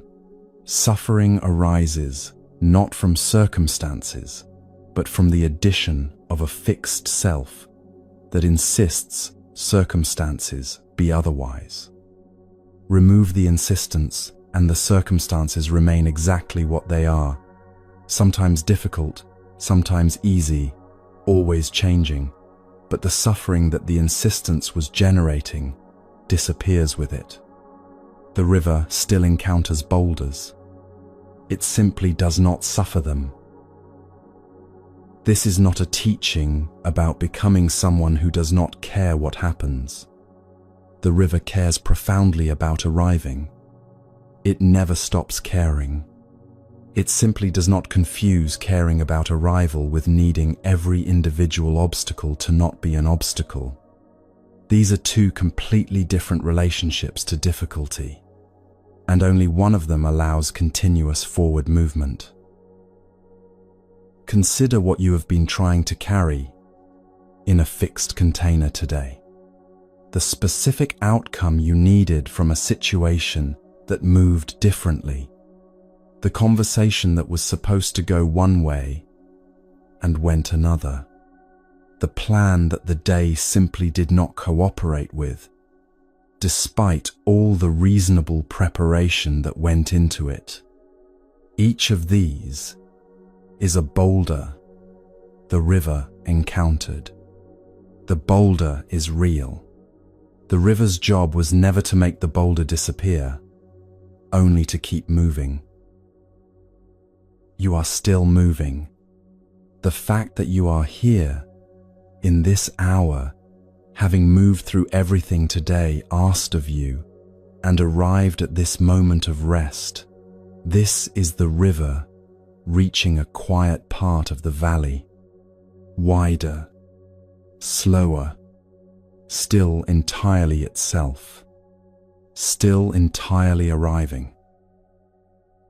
The river does not carry yesterday's boulders with it. It encounters them, moves around them, and continues. What stays behind, in the carrying, is not the boulder itself, but the insistence that the boulder should not have been there. And insistence, unlike water, does not move. It sits in the chest and the jaw, and the hours between midnight and morning, and it waits to see how long you will carry it before setting it down. The next teaching asks exactly that question, not about the boulder, but about how long you have been holding it, and whether the holding was ever required at all.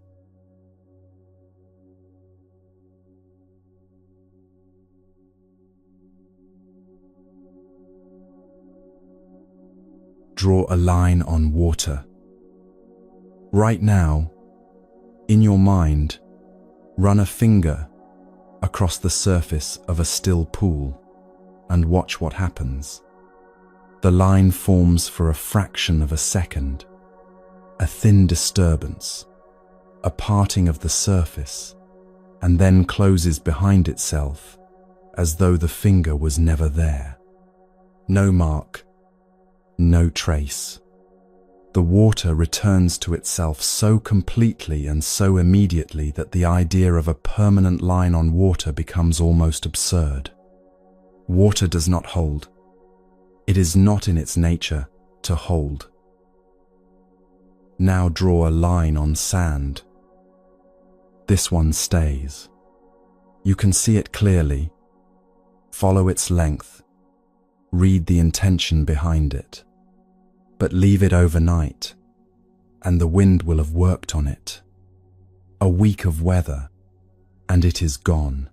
The sand rearranged into perfect indifference to whatever was once written across it. The line on sand outlasts the moment, but not the season. Now draw a line on stone. A chisel, or years of water, moving always in the same direction, or the slow insistence of a root finding the same crack over decades. This line stays. It outlasts the person who made it. It outlasts the memory of why it was made. Long after the hand that drew it has turned to earth, the line remains in the stone, unchanged and unchanging. The Buddha asked his monks to consider these three surfaces and then honestly answer one question. When someone speaks harshly to you, where do you hold the mark they leave? In water, where it closes before the moment ends. In sand, where it lasts for a while but the weather eventually handles it. Or in stone, where it remains across years, where you can return to it at any time and find it exactly as sharp and present as the day it was cut. Most people do not choose which surface they are. They simply discover, over time, by noticing what they are still carrying. The teaching this comes from is one of the most demanding in the entire Pali Canon. The Buddha did not offer it gently. He told his monks that even if someone were to attack them with a saw, literally, with a physical saw, the moment any ill will arose in response, that moment, the teaching had been lost. The standard he set was water, not forgiveness as an act of will, not the suppression of natural feeling, not a performance of equanimity the body does not match, the actual quality of a mind that does not retain the mark, that closes behind the difficulty like water closes behind a moving hand. This sounds, when stated plainly, impossible. And the Buddha was not naive about human nature. He would not have used such an extreme example if he did not understand the full distance between what he was describing and where most people stand. He was not saying, "Achieve this immediately, or you have failed." He was pointing at the destination clearly enough that the direction could not be mistaken. And the direction is always the same, toward less holding, not more, toward sand, if stone is where you are now, toward water, when sand becomes possible. Think of something from today that left a mark, an interaction that landed wrong, a word from someone that has been sitting in your chest since it was delivered, a moment that played back in your mind more than once during the hours that followed. You do not need to name it aloud. You know what it is. Now ask honestly, what surface is this mark sitting in? If it is still sharp, still vivid, still producing the same response it produced at the moment of impact, that is stone, not as a judgment, as information, because stone can be worked. Stone is not permanent, just because it is hard. Water gets through stone eventually. It just requires patience and a consistent direction. The moment the harsh word was spoken, something real happened. Contact was made. The first arrow landed, as the earlier teaching named it. That moment is not in question and not being dismissed.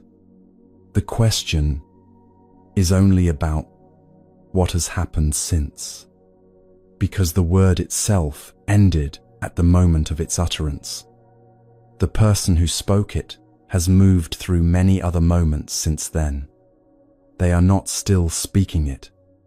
They may not be thinking of it at all. The only place it is still happening is in you, in the holding, in the returning to it, in the way a part of the mind keeps taking it out and looking at it as though looking hard enough will resolve something that looking cannot resolve. The Buddha called what accumulates in the stone surface of the mind agata, a word that carries the sense of something striking repeatedly against the same place. Not the original blow, but the repeated revisiting of it. The suffering in agata is not caused by the original event. It is caused by the returning, by treating a completed past moment as though it were still active and still requiring a response. The way out of stone is not to pretend the mark was never made. It is to stop returning to it, Each time the mind begins its familiar path back to the stored injury, it has a choice, not a grand, dramatic choice, requiring enormous willpower, but the small, consistent choice of the river moving around a boulder rather than stopping to push against it. Acknowledge. Do not return. Let the wind and the weather work on the sand version rather than reinforcing the stone one. There is a particular kind of carrying that happens at night. The daylight hours offer enough motion and distraction that the things being carried can stay at the edge of awareness. But when the body lies down and the outer world quiets, everything that has been carried moves to the center. The marks on stone become the only light in the room. This is why the quality of what we are holding when we lie down matters so completely, not because the night is uniquely dangerous, but because it is uniquely honest. What we carry into the dark is what the dark will show us. Tonight, consider moving from stone towards sand, not by forcing yourself to feel differently, by choosing once not to return to the mark and retrace it. Let it sit without visiting it. Let the weather work. The mark does not disappear in a single night, but each night that passes without the returning makes the stone a little less like stone and a little more like sand. And eventually, if the practice holds, like water, the mind that carries marks into the dark creates threats from shadows. The same mechanism that turns a grievance into a stone inscription also turns an unknown sound into a danger and a future uncertainty into a catastrophe. The next teaching goes directly into a forest at night, not to frighten, but to show what a trained mind actually finds when it stops running and turns to look.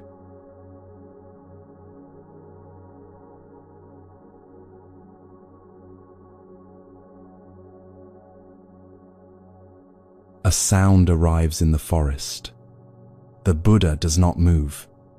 He is sitting at the base of a large tree, in a location he chose specifically because it frightens him, one of the charnel grounds, the deep forest clearings, the isolated gullies that the ordinary person avoids after dark, without needing to explain why. He has been sitting here for hours. The darkness is complete, except for what the moon manages through the canopy. And now, a sound. He turns toward it, not figuratively, physically, deliberately. He turns his body in the direction of the sound and looks. A deer, standing at the edge of the clearing, regarding him with the calm curiosity of an animal that has not yet decided whether to be alarmed. It turns and disappears into the trees. The clearing returns to silence. He returns to his sitting. Another sound arrives. He turns toward it again. A branch settling under its own weight in the cooling night air. The kind of slow creak that wood makes when temperature changes, that sounds in darkness like something deliberate and approaching. A branch. He returns to sitting. This is what the Buddha described in a teaching he gave early in his ministry, the specific practice he had developed of sitting alone in genuinely frightening places and turning toward every sound that fear tried to make him run from. He described it in detail, The locations he chose, the fear that arose reliably at the beginning of each night, the way it manifested in the body, hair standing, breath shortening, the particular alertness of an organism that believes it is about to need to act.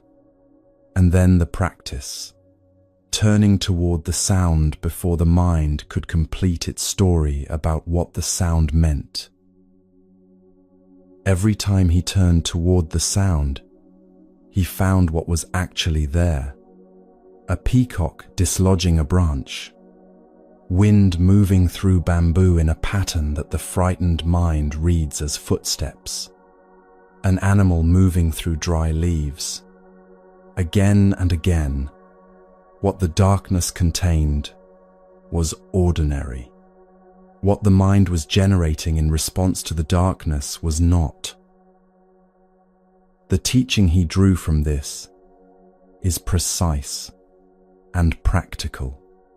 Fear, in the vast majority of cases, is not a response to what is actually present.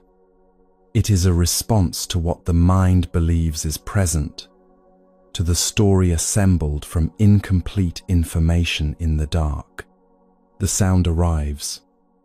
The mind, working faster than investigation can follow, produces an interpretation, something dangerous, something threatening, something requiring immediate protective action. The body responds to the interpretation, not the sound. The heart accelerates. The muscles tighten. The whole organism goes onto alert. For a deer, for a branch, for wind through bamboo. What the Buddha developed in those forest sittings was a different sequence. Sound arrives. Fear begins to form. Before the fear completes, before the story solidifies into certainty, turn and look. Not with the braced, defensive looking of someone expecting the worst, with the open, steady attention of someone genuinely interested in what is actually there. Investigation before interpretation. The actual thing before the mind's version of the thing. He also described, without self-congratulation, the moments when he failed, when fear completed its journey before investigation could interrupt, when he rose and moved away from the sound before turning toward it. Each time, he returned to sit in the same location the following night. The practice was not the achievement of fearlessness in a single sitting.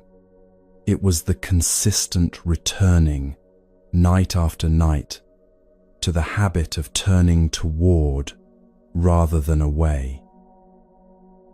The results were cumulative.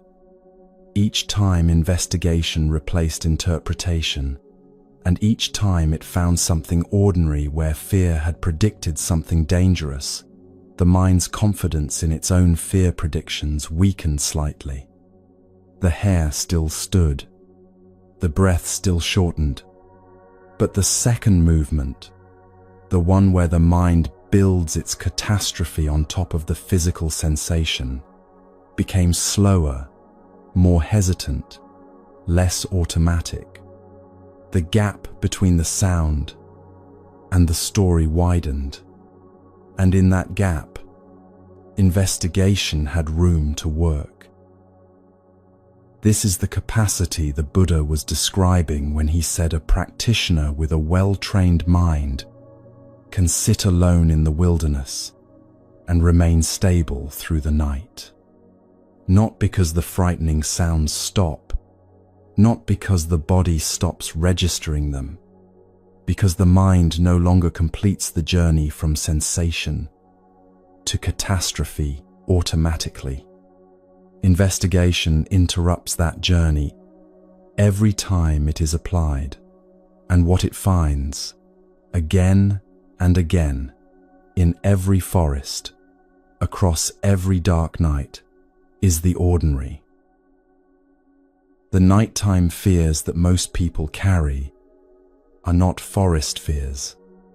They live in the hours between midnight and 3 in the morning, assembling themselves from fragments of the day, a comment that might have meant something, a project whose outcome is uncertain, a relationship whose direction is unclear, a future that has not yet arrived and is being experienced in advance, in its worst possible form. These are the sounds in your forest. The mind, working in the dark with incomplete information, building its stories about what they mean.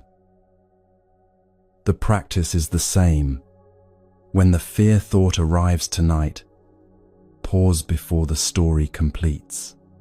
Turn toward it with genuine curiosity rather than defensive readiness. Ask, what is actually here? Not what might be here, not what this could become. What is specifically, concretely present in this moment? Most of the time, the honest answer is less than the mind was building, a sound in the canopy, a branch settling, a deer. Fear cannot survive a clear look for very long, not because clear looking defeats fear, but because fear is almost always a story about something not yet present, and clear looking returns the mind to what is actually here, which is almost always survivable, and often simply ordinary. The Buddha sat in those dark forests until the night no longer required anything of him that he could not meet. The darkness did not change. What changed was his relationship to whatever it contained, no longer a theater for the mind's worst productions, but simply where he was, in this moment, with whatever was actually here. What the forest teaches through stillness, the storm teaches through force. The next teaching takes place on the night before the worst storm in living memory arrives, inside a great forest where 2 kinds of trees are about to demonstrate, with no room for argument, which quality of being survives when nothing can be held upright by will alone.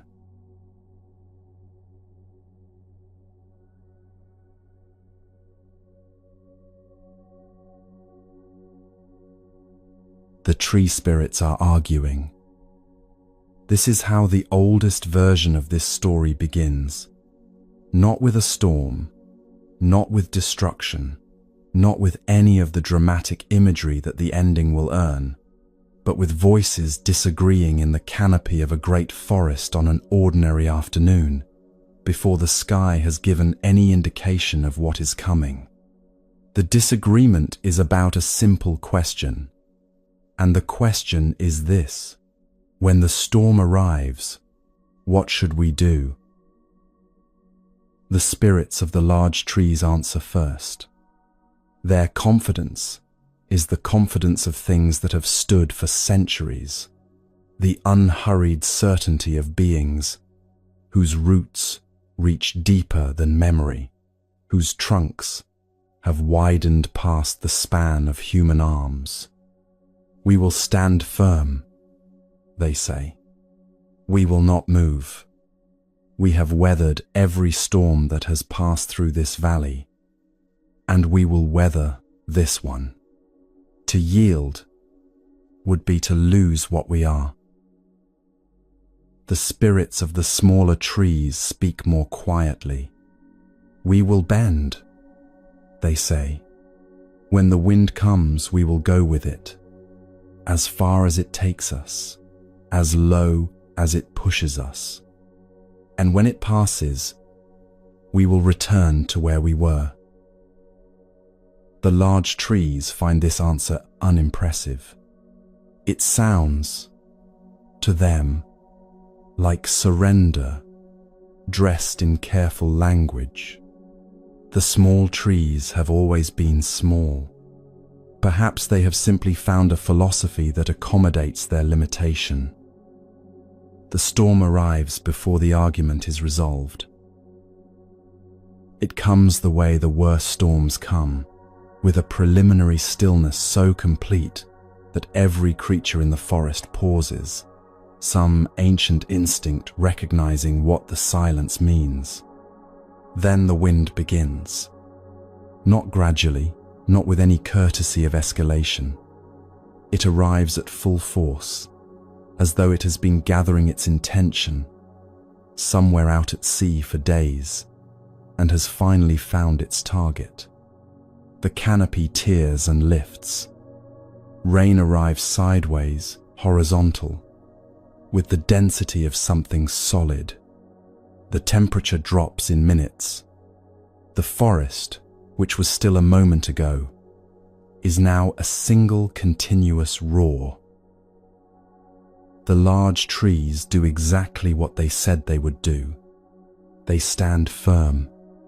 They push back against the wind with everything their centuries have given them, the full weight of their accumulated growth, the depth of their root systems, the mass and solidity that have defined them. For a time this works. They hold. They do not move. They are precisely what they believe themselves to be. And then the wind finds the limit of what holding can accomplish. The roots, which reach deep but do not spread widely, which go down in search of water rather than out in search of stability, begin to give way beneath the sustained lateral force. The trunk, which has grown to resist its own weight and the weight of its canopy, but has never learned to be anything other than vertical, cracks under a load it was not designed to carry. One by one the great trees fall, not from weakness, but from a kind of strength that did not know how to be anything other than itself, when what the moment required was something different. The small trees bend.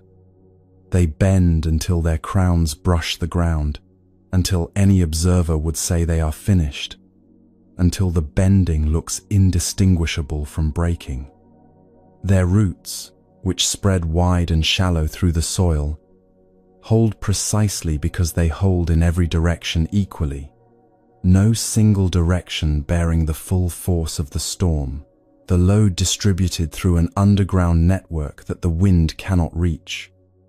They are not resisting, they are receiving, taking the full force of the storm into their bodies and allowing it to move through them rather than meeting it with a counterforce that the storm will simply exceed. When the storm passes, the small trees stand. Slowly, without ceremony, they return to vertical, each one rising back to where it was, as though nothing remarkable has happened, as though going all the way down and returning all the way up is simply part of what a tree does. The forest floor around them is covered with the fallen bodies of the great trees. The small trees stand among the wreckage, unchanged.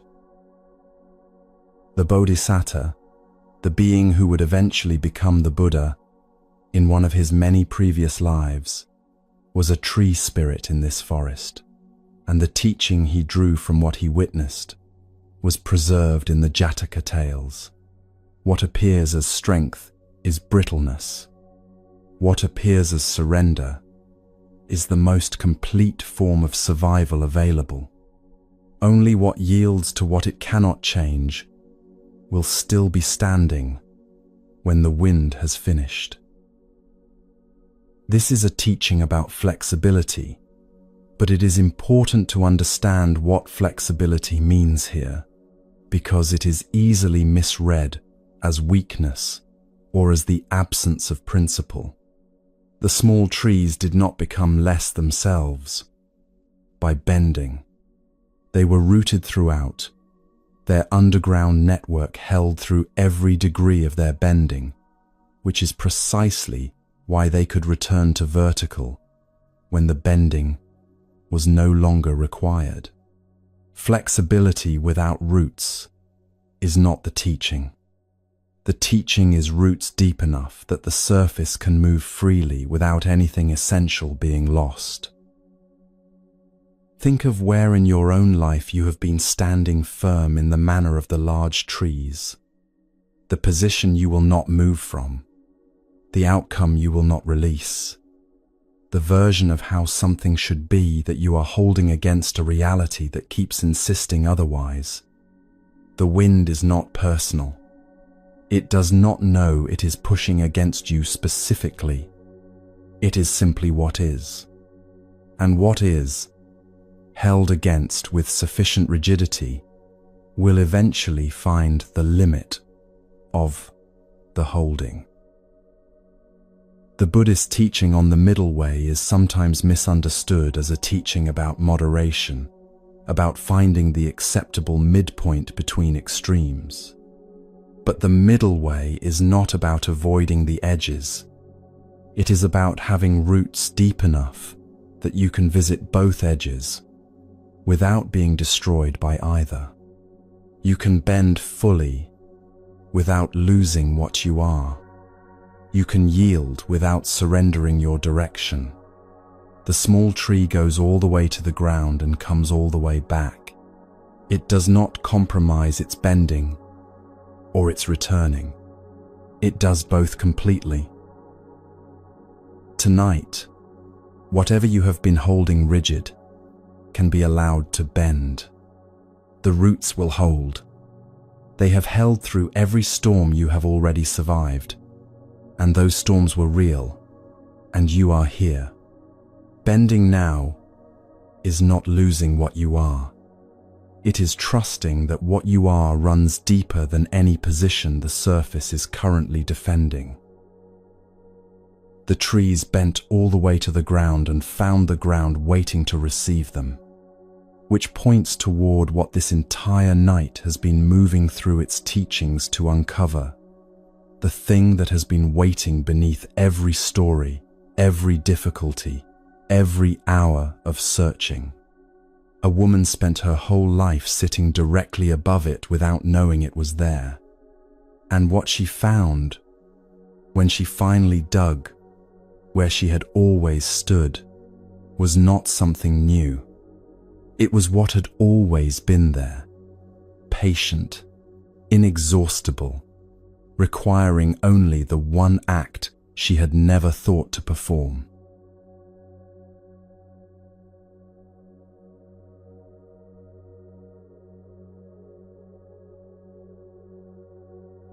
Every night of her life, the woman came home to the same hut. She knew its floor the way you know the face of someone you have lived beside for decades.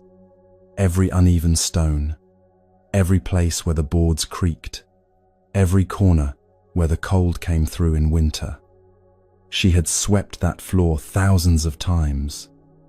She had sat on it, slept on it, eaten on it, wept on it. It was, in the way that familiar things become invisible, simply the ground beneath her, present and unnoticed, there and unseen. She was not a woman without intelligence or care. She managed her small life with the particular competence of someone who has learned to make much from little. But the years were hard in the way that ordinary years are hard. Not catastrophic, not marked by dramatic suffering, simply the steady weight of a life, lived close to its edges. Never quite enough. Always the quiet strain of a person whose resources fall slightly short of what the day requires. A wandering monk stopped at her door one afternoon. one of those practitioners who had developed, through long years of meditation, a quality of perception that most people never encounter. He looked at the woman. He looked at the hut. And he saw something she had never seen in all her years of living there. Beneath the floor, he told her, is a treasury, gold, not a small amount, not a modest reserve, but something inexhaustible, enough for every need she had ever carried, enough for every need she would ever carry. It has been here your whole life, he said. Dig where you have always stood.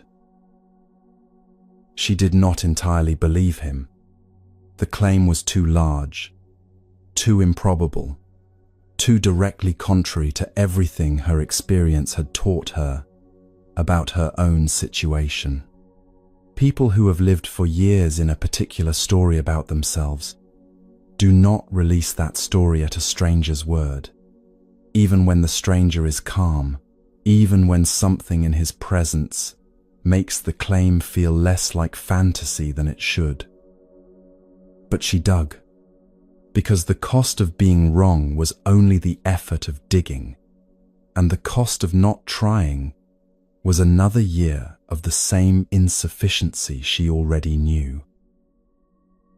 What she found when the floor opened, when the familiar ground she had stood on and dismissed and never once questioned gave way to what lay beneath it, undid her completely.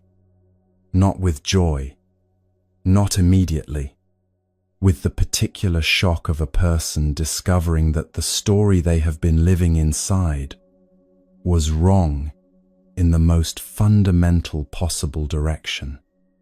She had not been poor in a poor hut. She had been rich, living in complete ignorance of her own wealth, suffering a poverty that was always and entirely a matter of not knowing what she possessed. The Mahayana Buddhist tradition, the branch of Buddhism that spread through Central Asia, China, Tibet, Korea, and Japan, contains a teaching that uses exactly this image. A poor woman living above an inexhaustible treasury, unaware of what she stands on. The treasury, in the teaching, is not metaphorical gold. It is what the tradition calls Buddha nature, the fundamental, unborn, undiminished quality of awareness that every sentient being already possesses, that cannot be damaged by any experience, that is not increased by spiritual achievement and not decreased by moral failure, that is simply there, complete, present, and inexhaustible beneath every layer of confusion and suffering and searching. The teaching says something